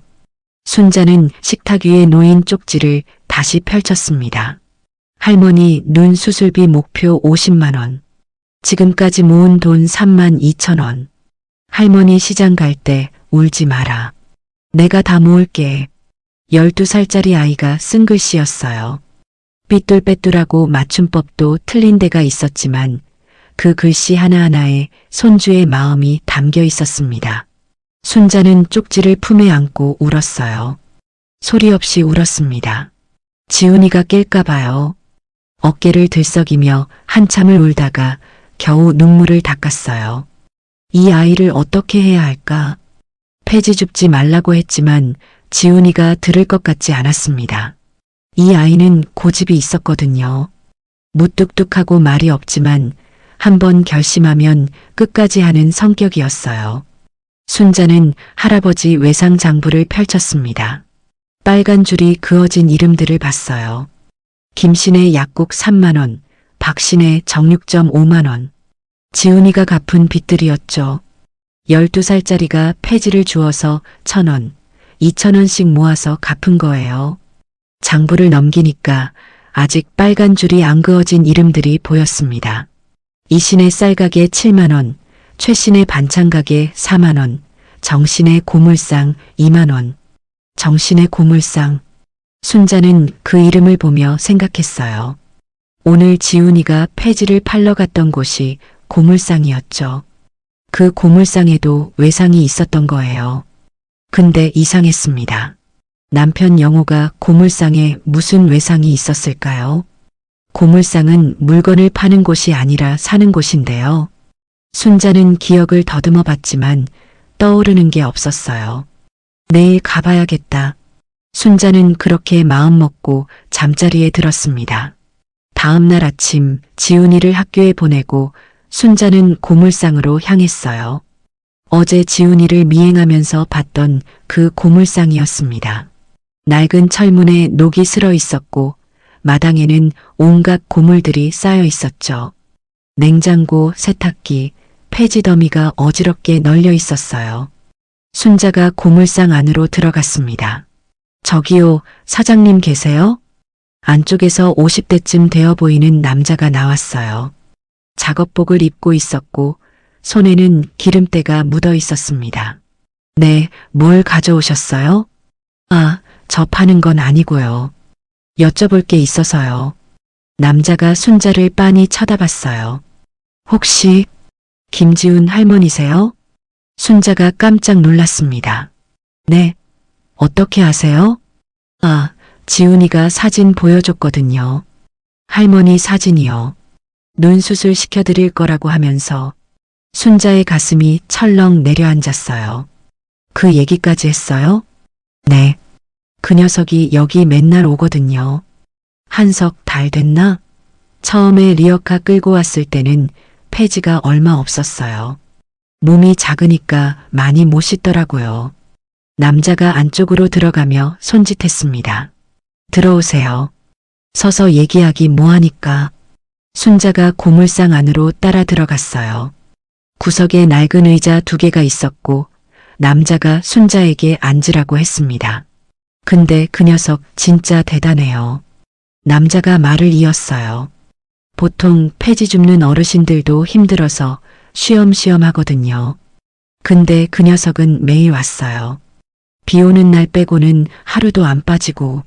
순자의 눈에 눈물이 고였습니다. 학교 끝나면 바로 오더라고요. 교복 입은 채로. 처음에는 좀 이상했어요. 어린 학생이 왜 폐지를 줍나 싶었거든요. 나중에 물어보니까 할머니 눈 수술비 모은다고 하더라고요. 순자가 입술을 깨물었어요. 그래서 제가 리어카 대여비 안 받으려고 했어요. 근데 그 녀석이 싫다고 하더라고요. 공짜는 안 받는다고. 정당하게 돈 내고 빌리겠다고. 남자가 피식 웃었습니다. 고집이 세더라고요. 그래서 원래 2,000원인데 1,000원만 받았어요. 그것도 싫다고 했는데 제가 할인해 주는 거라고 우겼죠. 순자는 아무 말도 할 수가 없었어요. 지훈이가 3달 동안 매일 이곳에 왔다니요. 학교 끝나고 폐지를 주어서 고물상에 팔고 1,000원, 2,000원씩 모았다니요. 그걸 할머니 몰래 했다니요. 근데 한 가지 더 말씀드릴 게 있어요. 남자가 갑자기 진지한 표정이 됐습니다. 뭔데요? 그 녀석이 여기 오기 전에 먼저 온 적이 있어요. 한 5개월 전인가. 순자가 고개를 갸웃했어요. 그때는 폐지 팔러 온 게 아니었어요. 돈 갚으러 왔더라고요. 돈이요? 네. 2만 원. 봉투에 담아서 가져왔는데 전부 1,000원짜리랑 500원짜리였어요. 동전도 섞여 있었고요. 남자가 잠시 말을 멈췄습니다. 저는 처음에 무슨 돈이냐고 물었어요. 그랬더니 그 녀석이 장부를 보여주더라고요. 낡은 공책이었는데 거기 제 이름이 있었어요. 정신의 고물상 2만 원. 순자의 심장이 쿵쾅거렸어요. 그래서 물어봤죠. 이게 뭐냐고. 그랬더니 할아버지가 빌려간 돈이라고 하더라고요. 남자가 순자를 똑바로 쳐다봤습니다. 근데 저는 그런 돈 빌려준 적 없어요. 네, 진짜로요. 그 녀석 할아버지가 누군지도 몰라요. 여기 외상으로 뭔가 한 적도 없고요. 순자는 혼란스러웠습니다. 그럼 왜 장부에? 저도 이상해서 나중에 알아봤어요. 그 녀석이 폐지 팔러 오면서 저한테 슬쩍슬쩍 물어보더라고요. 이 동네에 고물상이 여기밖에 없냐고, 예전에 다른 고물상 없었냐고. 남자가 한숨을 쉬었어요. 알고 보니까 예전에 이 자리에 다른 고물상이 있었대요. 한 10년 전에요. 그 고물상 이름이 정씨였고요. 지금은 폐업하고 없어졌는데 그 녀석 할아버지가 거기서 뭔가 빌려갔나 봐요. 순자는 그제야 이해가 됐습니다. 남편 영우가 살아있을 때 이 동네 고물상에서 뭔가를 외상으로 가져갔던 거예요. 그리고 그걸 못 갚고 세상을 떠났죠. 지훈이는 그 빚을 갚으려고 했던 건데 고물상 주인이 바뀌어서 엉뚱한 사람에게 돈을 준 거였어요. 저는 그 돈 안 받았어요. 제가 빌려준 게 아니니까요. 근데 그 녀석이 막무가내로 놓고 가더라고요. 할아버지 빚은 갚아야 한다고. 남자가 주머니에서 봉투 하나를 꺼냈습니다. 아직 갖고 있어요. 그 녀석한테 돌려주려고 했는데 받으려고를 안 해서. 봉투 안에 구겨진 1,000원짜리와 500원짜리가 들어있었어요. 지훈이가 폐지 주어서 모은 돈이었죠. 순자의 눈에서 눈물이 흘러내렸습니다. 그리고 하나 더요. 남자가 말을 이었어요. 그 녀석이 가끔 돈을 가져와요. 10,000원짜리로요. 근데 그게 좀 이상하거든요. 순자가 눈물을 닦으며 물었습니다. 뭐가요? 폐지 팔아서 버는 돈은 기껏해야 2,000원, 3,000원이에요. 근데 가끔 10,000원짜리를 갖고 올 때가 있어요. 그래서 물어봤죠. 이 돈 어디서 났냐고. 남자가 순자를 쳐다봤습니다. 그 녀석이 그러더라고요. 할머니가 흘린 돈이라고. 순자의 심장이 멎는 것 같았어요. 할머니가 요즘 눈이 안 좋아서 돈을 자주 흘린대요. 시장 가는 길에, 가게에서, 집에서도. 그걸 그 녀석이 주어서 따로 모아뒀다가 할머니 지갑에 몰래 넣어준다고요. 순자는 입을 벌린 채 아무 말도 못했습니다. 근데 할머니가 또 흘리면 다시 줍고 또 넣어주고 그러다 보니까 돈이 늘 제자리라서 할머니가 모른다고 하더라고요. 남자가 피식 웃었어요. 그 녀석 참 대단하죠? 할머니 몰래 돈 줍고 몰래 지갑에 넣어주고 그러면서 폐지도 줍고 외상값도 갚고 12살짜리가요. 순자는 대답할 수가 없었습니다. 눈물이 멈추지 않았거든요. 지훈이가 얼마나 힘들었을까. 혼자서 이 모든 걸 감당하면서 얼마나 무거웠을까. 그 생각에 가슴이 찢어지는 것 같았어요. 할머니, 남자가 순자에게 봉투를 내밀었습니다. 이거 가져가세요. 저한테는 필요 없는 돈이에요. 순자가 봉투를 받았어요. 가벼운 봉투였지만 그 안에 든 돈의 무게는 천근만근이었습니다. 그리고 그 녀석한테 말해주세요. 남자가 진지한 표정으로 말했어요. 폐지 줍는 거 그만하라고. 그건 어린애가 할 일이 아니에요. 순자가 고개를 끄덕였습니다. 그리고 남자가 잠시 말을 멈췄다가 이었어요. 할머니 눈 수술비 제가 보태드릴게요. 네. 순자가 깜짝 놀라서 물었습니다. 많이는 못 드리고요. 10만 원 정도. 그 녀석이 3달 동안 여기서 일한 거 생각하면 그 정도는 줘야죠. 순자가 손사래를 쳤어요. 아니에요. 그건 안 돼요. 받을 수 없어요. 받으세요. 그 녀석 때문에 제가 돈을 받는 거예요. 제가 필요해서 주는 거 아니에요. 남자가 웃으며 말했습니다. 그 녀석 보면 제 아들 생각이 나요. 제 아들도 저만큼 컸을 때 엄마 아빠 힘든 거 알고 용돈 안 쓰고 모아뒀거든요. 나중에 알고 얼마나 울었는지 몰라요. 순자의 눈에서 또 눈물이 흘렀습니다. 그러니까 받으세요. 거절하면 제가 섭섭해요. 순자는 한참을 망설이다가 고개를 숙였어요. 감사합니다. 정말 감사합니다. 고물상을 나오면서 순자는 울었습니다. 손에 쥔 봉투가 눈물에 젖었어요. 지훈이가 모은 2만 원과 고물상, 사장님이 준 10만 원이 들어 있었죠. 순자는 그 봉투를 품에 꼭 안았습니다. 지훈아, 할머니가 미안해. 너가 이렇게 힘들게 모은 돈인 줄 몰랐어. 할머니 흘린 돈 줍느라 얼마나 고생했는지 몰랐어. 순자는 집으로 돌아가면서 다짐했어요. 어떻게든 돈을 모아야겠다고. 지훈이가 더 이상 폐지를 줍지 않아도 되게, 할머니 걱정을 하지 않아도 되게. 순자가 해야 할 일이었습니다. 그리고 하나 더. 지훈이한테 제대로 사과해야겠다고. 도둑놈이라고 부른 것, 매를 든 것, 의심한 것. 그 모든 걸 무릎 꿇고 사과해야겠다고 순자는 생각했어요. 고물상에서 돌아온 순자는 한참을 멍하니 앉아 있었습니다.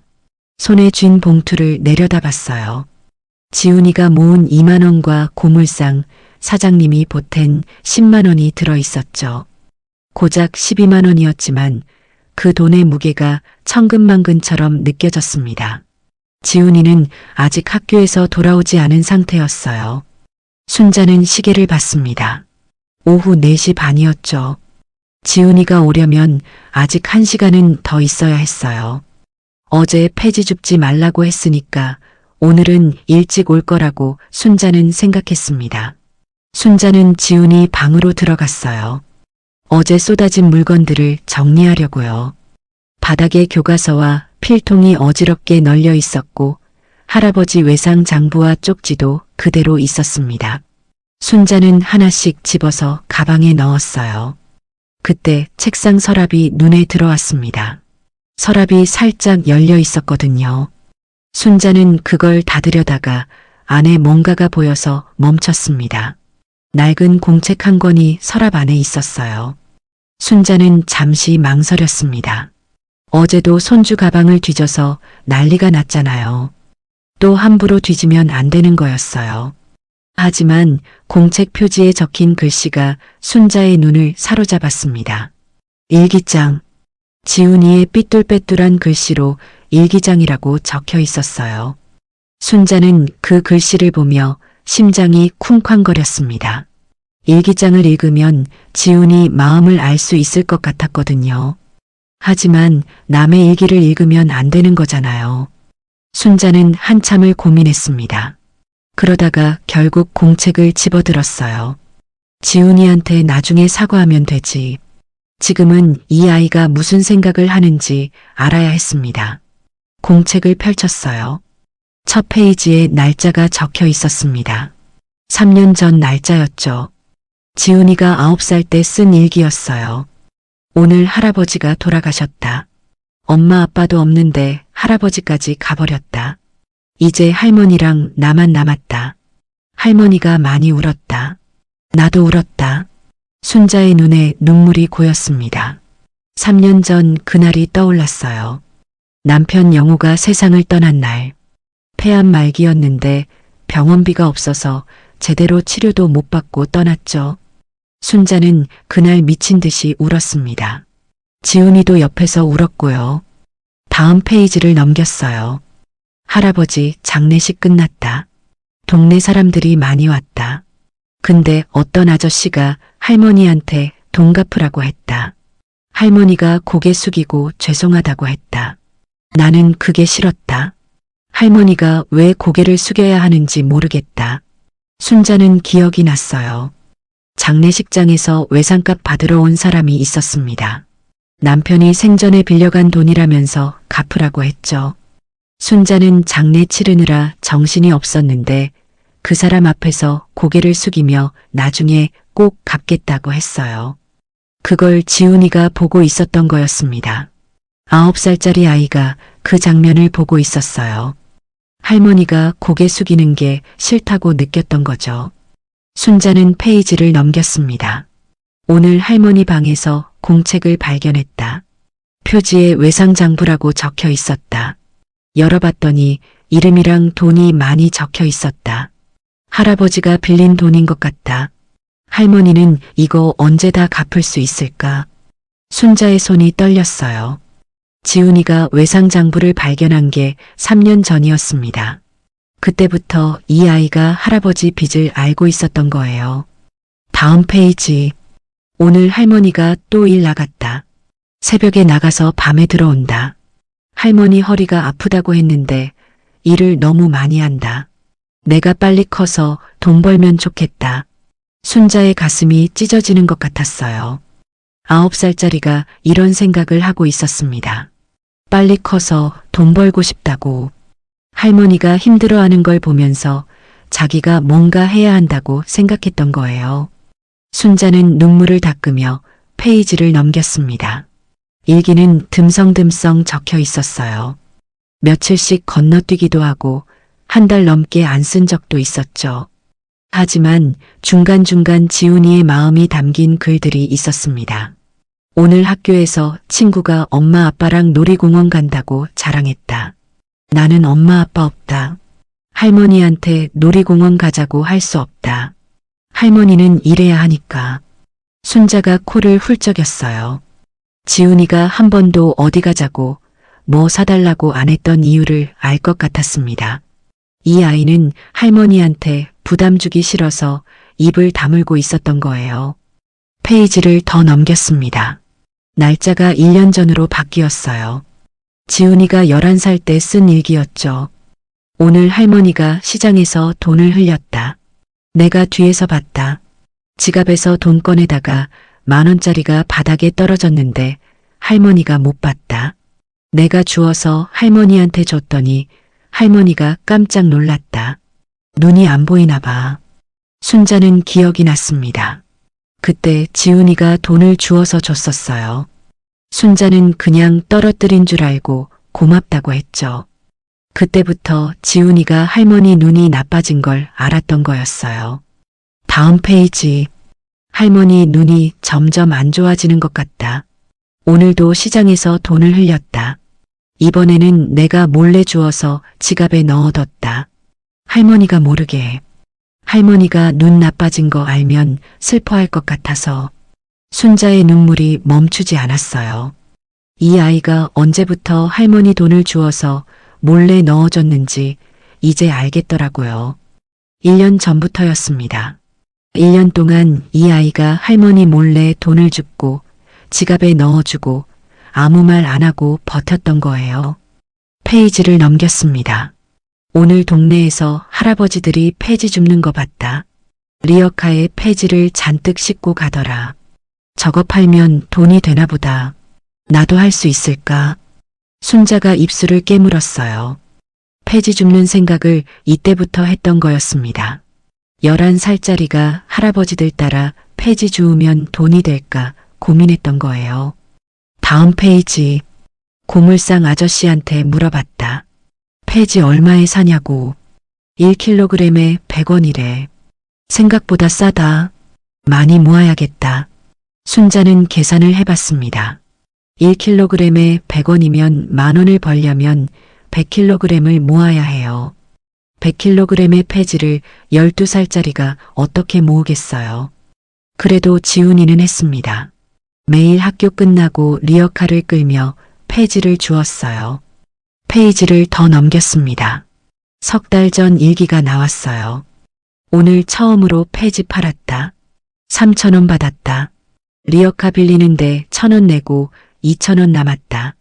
2,000원이면 할머니 눈 수술비 50만 원 모으려면 250일 걸린다. 너무 오래 걸린다. 더 열심히 해야겠다.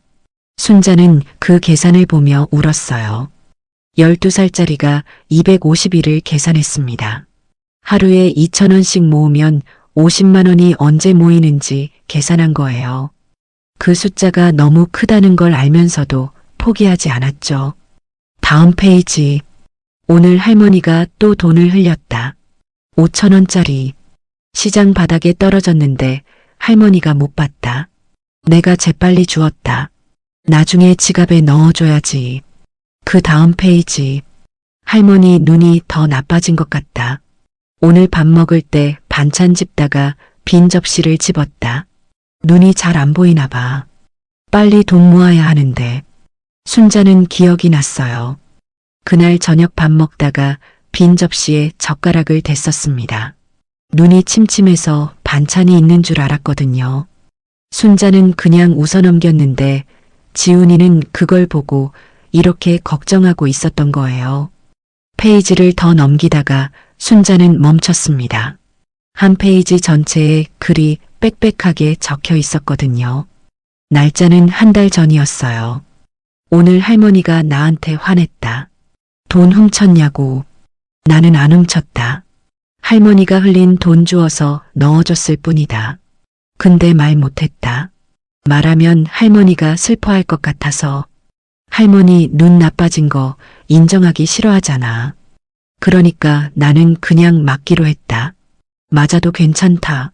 할머니가 슬퍼하는 것보다 낫다. 순자의 심장이 찢어지는 것 같았어요. 그날 지훈이를 때렸습니다. 옷걸이로 종아리를 때리면서 도둑놈이라고 소리 질렀어요. 지훈이는 아무 말도 안 하고 맞았습니다. 말하면 할머니가 슬퍼할까봐. 이 아이는 그래서 침묵했던 거예요. 순자는 일기장을 가슴에 안고 울었습니다. 소리내어 울었어요. 지훈이가 없으니까 마음껏 울 수 있었습니다. 어깨가 들썩거리고 콧물이 흘러내렸지만 신경 쓸 겨를이 없었어요. 이 아이가 얼마나 힘들었을까. 혼자서 이 모든 걸 감당하면서 얼마나 외로웠을까. 할머니한테 말하고 싶었을 텐데, 위로받고 싶었을 텐데, 그래도 꾹 참고 혼자 버텼잖아요. 순자는 일기장을 넘겼습니다. 마지막 페이지였어요. 어제 날짜가 적혀 있었습니다. 오늘 할머니가 가방을 열었다. 할머니한테 다 들켰다. 근데 할머니가 화내지 않았다. 울었다. 나한테 미안하다고 했다. 나도 울었다. 할머니가 안아줬다. 오랜만에 안겼다. 따뜻했다. 순자의 눈물이 또 흘러내렸어요. 그리고 그 밑에 한 줄이 더 적혀 있었습니다. 오늘 삼겹살 먹었다. 맛있었다. 할머니가 웃었다. 나도 웃었다. 오늘은 행복한 날이다. 순자는 일기장을 덮었습니다. 그리고 한참을 울었어요. 지훈이가 행복한 날이라고 썼습니다. 삼겹살 먹고 할머니가 웃어서 행복하다고요. 이 아이에게 행복이란 게 그렇게 소박한 거였어요. 고기 한 점, 할머니 웃음 한 번이면 행복해지는 아이였습니다. 그런 아이를 순자는 도둑으로 몰았어요.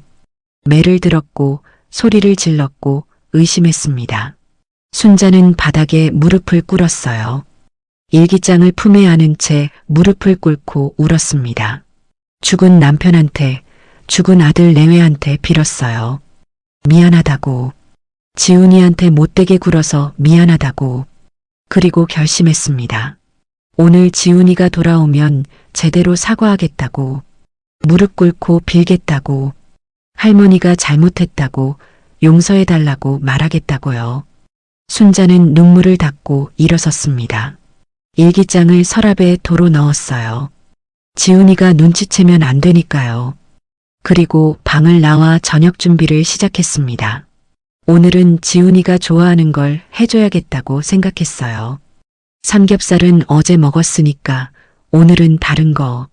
뭘 좋아하더라. 순자는 기억을 더듬었습니다. 지훈이가 뭘 좋아하는지, 뭘 먹고 싶어 하는지. 그런데 떠오르는 게 없었어요. 순자는 깨달았습니다. 지훈이가 뭘 좋아하는지 자기가 모른다는 걸요.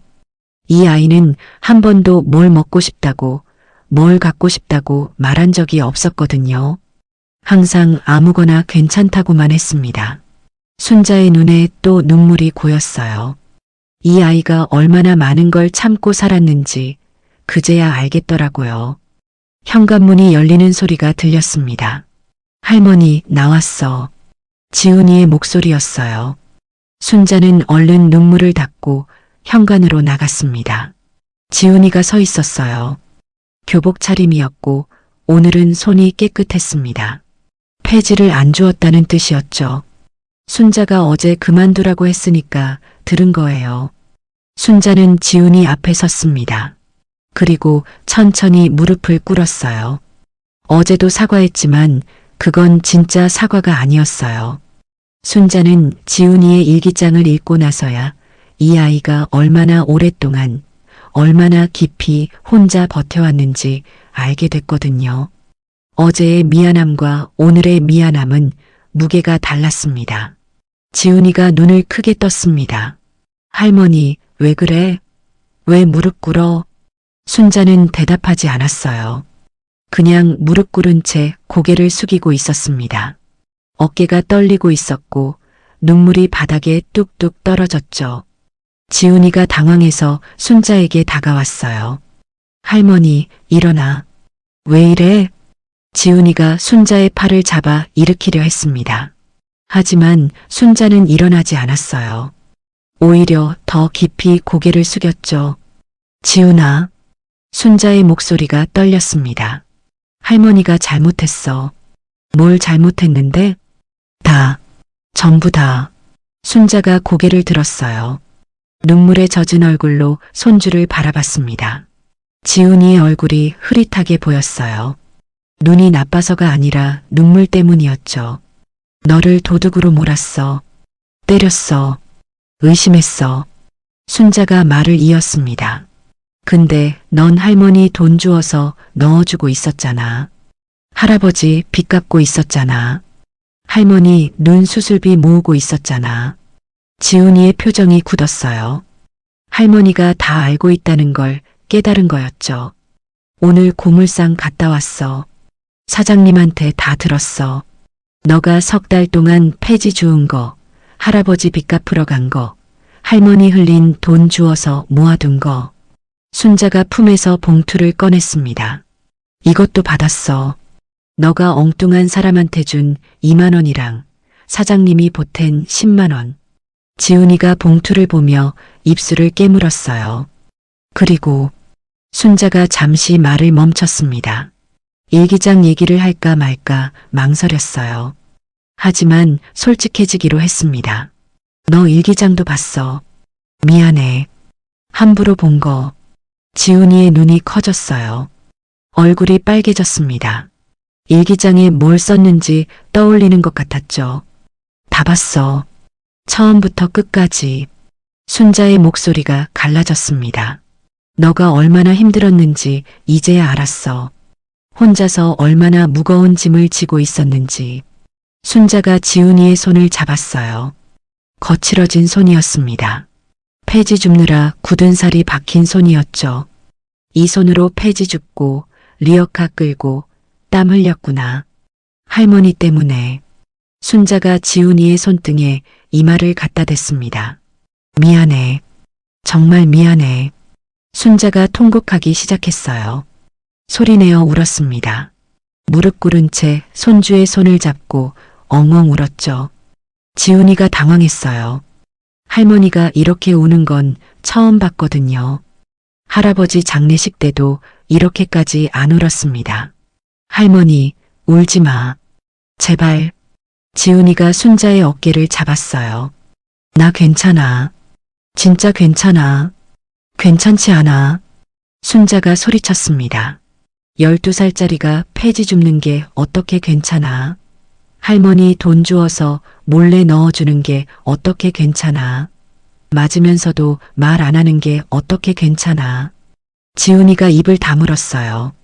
넌 아직 어려. 학교 다니고 친구랑 놀고 맛있는 거 먹고 그래야 하는 나이야. 폐지 줍고 빚 갚고 할머니 수술비 모으는 건 너가 할 일이 아니야. 순자가 지훈이의 얼굴을 두 손으로 감쌌습니다. 그건 할머니가 할 일이야. 어른이 할 일이라고. 지훈이의 눈에 눈물이 고였어요. 근데 할머니 혼자 힘들잖아. 지훈이의 목소리가 떨렸습니다. 새벽에 일어나서 일하고 밤에 들어와서 또 일하고 허리 아프다면서 파스 붙이고 눈 안 보인다면서 안경 안 맞추고 지훈이의 눈물이 흘러내렸어요. 나도 뭔가 하고 싶었어. 할머니 도와주고 싶었어. 근데 난 돈이 없잖아. 그래서 폐지라도 주운 거야. 순자의 가슴이 찢어지는 것 같았습니다. 할아버지가 그랬어. 지훈이가 말을 이었어요. 돌아가시기 전에 지훈아, 할머니 잘 모셔라. 할머니 힘들게 하지 마라. 너가 할머니 지켜드려야 한다. 순자는 그 말을 듣고 또 울었습니다. 남편 영우가 죽기 전에 그런 말을 했었어요. 순자한테도 했지만 지훈이한테도 했던 거였습니다. 9살짜리한테 할머니를 부탁한 거였죠. 그래서 나 열심히 했어. 할아버지 약속 지키려고. 지훈이가 코를 훌쩍였습니다. 근데 할머니가 자꾸 울어. 내가 뭘 잘못한 거야? 순자가 지훈이를 끌어안았어요. 아니야. 지훈이 잘못 아니야.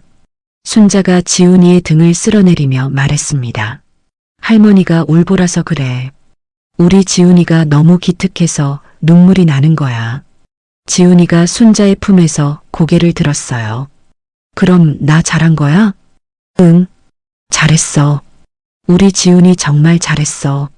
순자가 지훈이의 머리를 쓰다듬었습니다. 근데 이제 그만해. 폐지 줍는 거, 빚 갚는 거 다 그만해. 싫어. 지훈이가 고개를 저었어요. 아직 할머니 눈 수술비 다 안 모았어. 순자가 피식 웃었습니다. 울면서 웃었어요. 그건 할머니가 알아서 할게. 너는 학교만 잘 다녀. 근데 약속해. 순자가 지훈이의 새끼손가락을 잡았습니다. 할머니랑 약속해. 이제 폐지 안 줍는다고. 지훈이가 한참을 망설였어요. 하지만 결국 새끼손가락을 걸었습니다. 알았어. 약속? 순자가 웃었어요. 눈물 젖은 얼굴로 웃었습니다. 그래. 우리 지훈이 착하다. 순자는 지훈이를 다시 끌어안았어요. 작은 몸이 품에 안겼습니다. 따뜻했어요. 사랑해. 지훈아. 할머니가 정말 많이 사랑해. 지훈이가 순자의 등에 팔을 감았습니다. 나도 사랑해. 할머니. 둘은 현관에서 한참을 안고 있었어요. 해가 지고 어둠이 내려앉았지만 불을 켜지 않았습니다. 그냥 서로를 아는 채 울었어요. 할머니와 손주. 세상에 딱 둘만 남은 가족이 서로를 끌어안고 울었습니다. 그날 이후로 많은 것이 달라졌습니다. 지훈이는 폐지를 줍지 않았어요. 학교 끝나면 바로 집으로 왔고 할머니랑 저녁을 먹고 숙제를 하고 텔레비전을 봤습니다. 평범한 12살짜리처럼요. 순자도 달라졌어요. 예전에는 지훈이한테 잔소리를 많이 했습니다. 공부해라, 밥 먹어라, 일찍 자라. 하지만 이제는 그러지 않았어요. 대신 지훈이 얘기를 들었습니다. 학교에서 뭐 했는지, 친구들이랑 뭐하고 놀았는지, 점심은 뭐 먹었는지. 지훈이가 조금씩 말문을 열기 시작했어요. 예전에는 그냥이랑 몰라밖에 안 하던 아이가 이제는 이것저것 얘기했습니다. 오늘 체육 시간에 축구했는데 골 넣었다느니, 짝꿍이 웃긴 얘기했다느니, 급식에 돈가스 나왔는데 맛있었다느니. 별거 아닌 얘기들이었지만 순자에게는 세상에서 가장 귀한 이야기였어요. 하지만 눈 수술비 문제는 여전했습니다. 고물상 사장님이 보탠 10만 원과 지훈이가 모은 3만 2천 원, 그리고 순자가 몇 달간 아껴서 모은 돈까지 합쳐도 28만 원이 전부였어요. 50만 원에는 한참 모자랐죠. 그러던 어느 날 고물상 사장님한테서 전화가 왔습니다. 할머니, 저 정신의 고물상이에요. 잠깐 오실 수 있어요? 순자는 궁금했지만 일단 고물상으로 갔어요. 도착하니까 사장님이 낯선 사람들과 함께 있었습니다. 중년 남자 한 명과 젊은 여자 한 명이었죠. 할머니, 이분들이 할 얘기가 있대요. 사장님이 순자에게 자리를 권했습니다. 중년 남자가 입을 열었어요. 안녕하세요. 저는 지역신문사 기자입니다. 고물상 사장님한테 지훈이 얘기를 들었어요. 순자가 긴장했습니다. 무슨 얘기요? 12살짜리 아이가 할머니 눈 수술비 모으려고 폐지를 주었다는 얘기요. 그리고 돌아가신 할아버지 외상값을 갚으려고 돈을 모았다는 것도요. 순자는 아무 말도 하지 못했어요. 저희가 이 이야기를 기사로 쓰고 싶습니다. 물론 할머니 허락이 있어야 하고요. 순자가 고개를 저었습니다. 안 돼요. 지훈이가 창피해할 거예요. 잠깐만요, 할머니. 옆에 있던 젊은 여자가 말했어요. 저는 복지관 직원이에요. 기사가 나가면 후원금이 모일 수 있어요. 눈 수술비뿐만 아니라 지훈이 학업 지원까지요. 순자는 망설였습니다. 남의 도움을 받는 게 부끄러웠거든요. 평생 자기 힘으로 살아왔는데 이제 와서 동정을 받는 것 같았어요. 할머니, 고물상 사장님이 말했습니다. 지훈이가 3달 동안 얼마나 고생했는지 아시잖아요. 그 아이 고생을 헛되게 하지 마세요.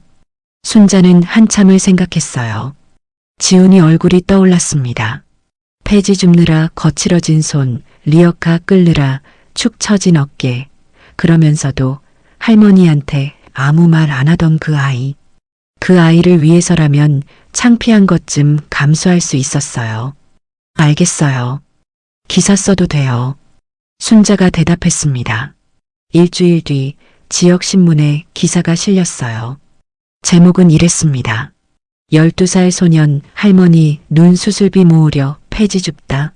기사에는 지훈이 이야기가 자세히 적혀 있었어요. 부모를 잃고 할머니와 단둘이 사는 소년이 할머니 눈 수술비를 모으려고 학교 끝나고 폐지를 주었다는 내용이었죠. 기사가 나가자 연락이 쏟아졌습니다. 후원금을 보내겠다는 사람들이 줄을 이었어요.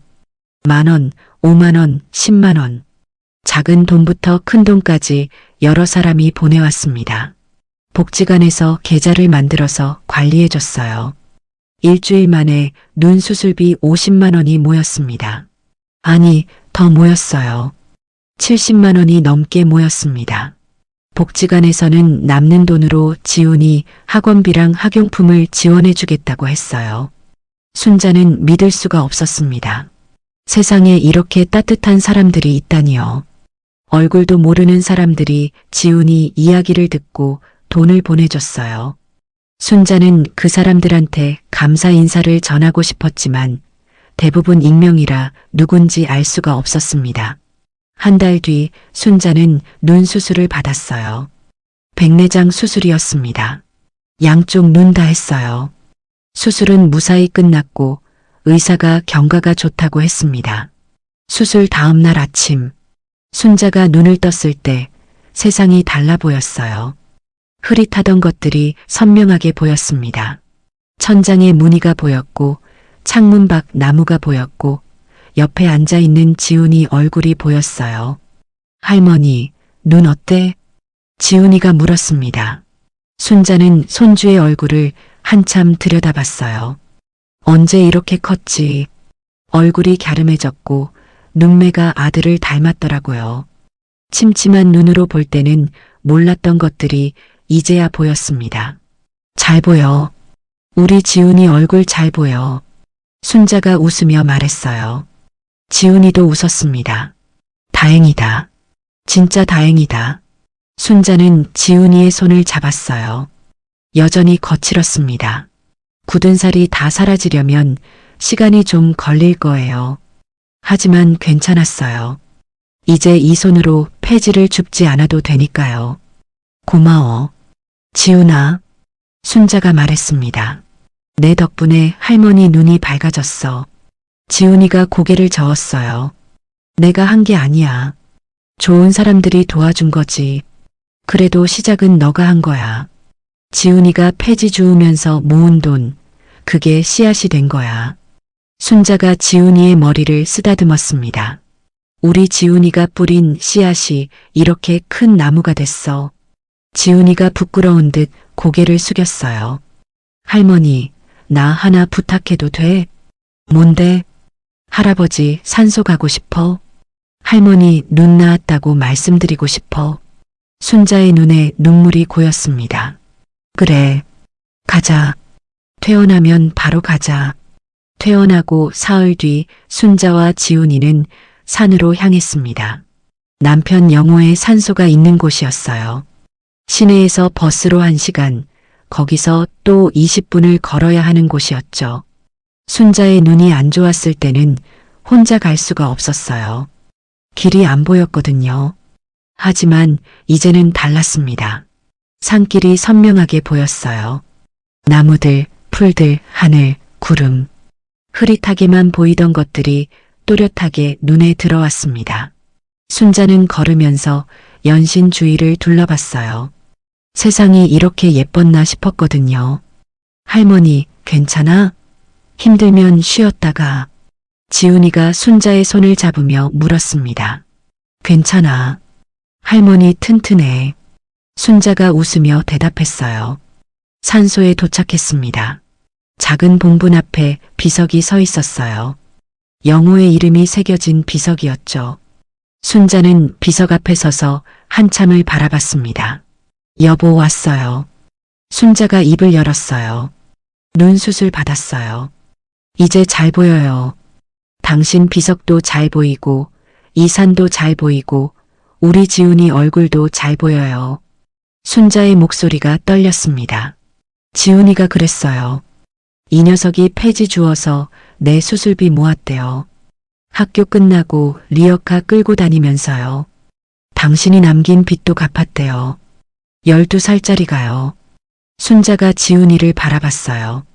당신이 부탁한 거 이 녀석이 다 지켰어요. 할머니 잘 모시라고 했잖아요. 이 녀석이 진짜로 그랬어요. 지훈이가 순자 옆으로 다가왔습니다.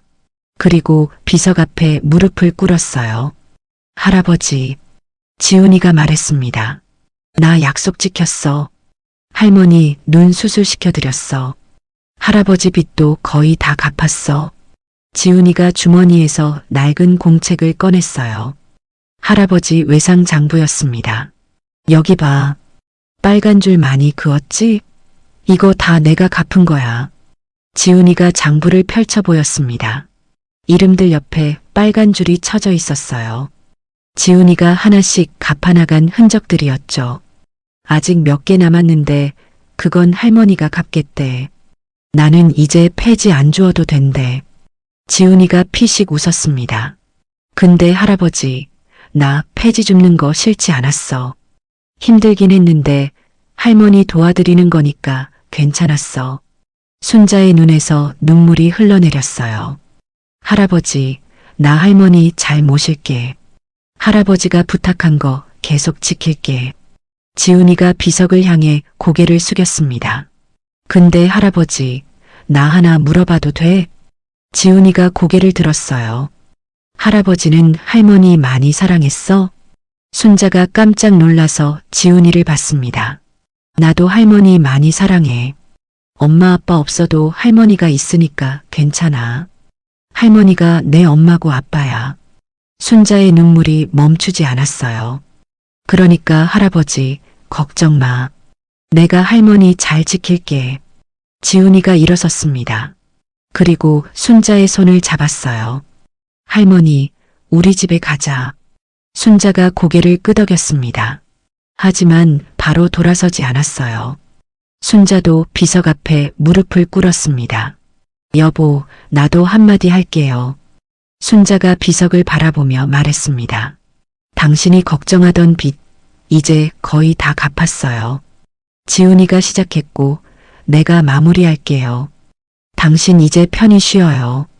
순자가 비석을 쓸어내렸어요. 그리고 고마워요. 지훈이를 우리한테 보내줘서 이 아이가 없었으면 나 어떻게 살았을지 몰라요. 순자가 일어섰습니다. 또 올게요. 지훈이랑 자주 올게요. 순자와 지훈이는 산소를 떠났어요. 내려가는 길에 지훈이가 물었습니다. 할머니, 나 커서 뭐 하면 좋을까? 뭐든 하고 싶은 거 해. 순자가 대답했어요. 하고 싶은 거?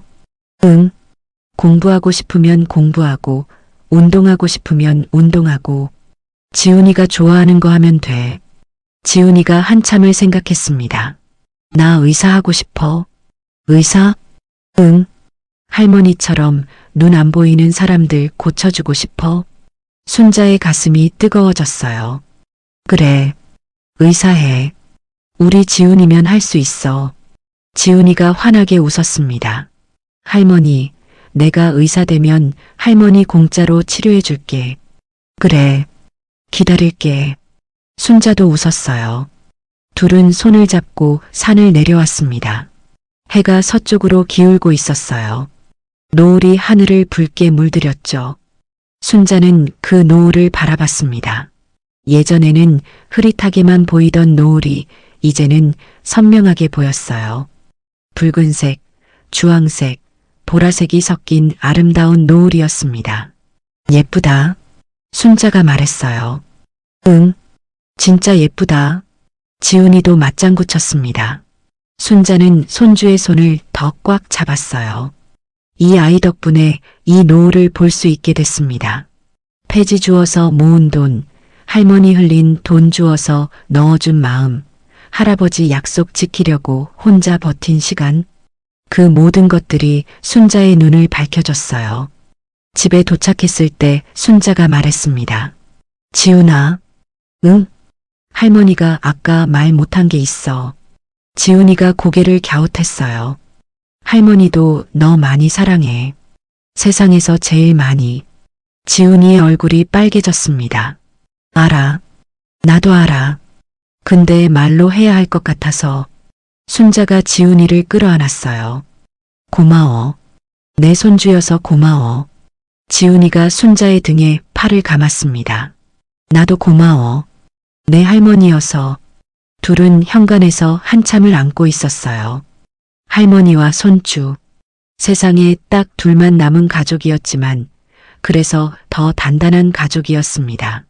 순자는 생각했어요. 만약 그날 지훈이 가방을 열어보지 않았다면 어땠을까? 쪽지를 발견하지 못했다면 어땠을까? 아마 지금도 지훈이를 도둑으로 의심하고 있었겠죠. 이 아이의 마음을 모른 채 살았겠죠. 그래서 순자는 말하고 싶었어요. 혹시 이 이야기를 듣는 분들 중에 순자처럼 손주를 의심하는 분이 계시다면 한 번만 더 들여다봐 주세요. 그 아이의 가방에는, 그 아이의 마음에는 도둑질이 아니라 사랑이 들어있을 수도 있습니다. 순자는 지훈이의 머리를 쓸어내리며 웃었어요. 이제 내일이 기다려졌습니다. 혹시 이 영상을 보시는 분들 중에 가족을 오해하고 계신 분이 있으시다면 한 번만 더 들여다봐 주세요. 그 사람이 숨기고 있는 건 나쁜 게 아니라 당신을 향한 사랑일 수도 있습니다. 오늘 이야기가 마음에 드셨다면 좋아요와 구독 부탁드려요. 다음에도 따뜻한 이야기로 찾아뵐게요. 감사합니다.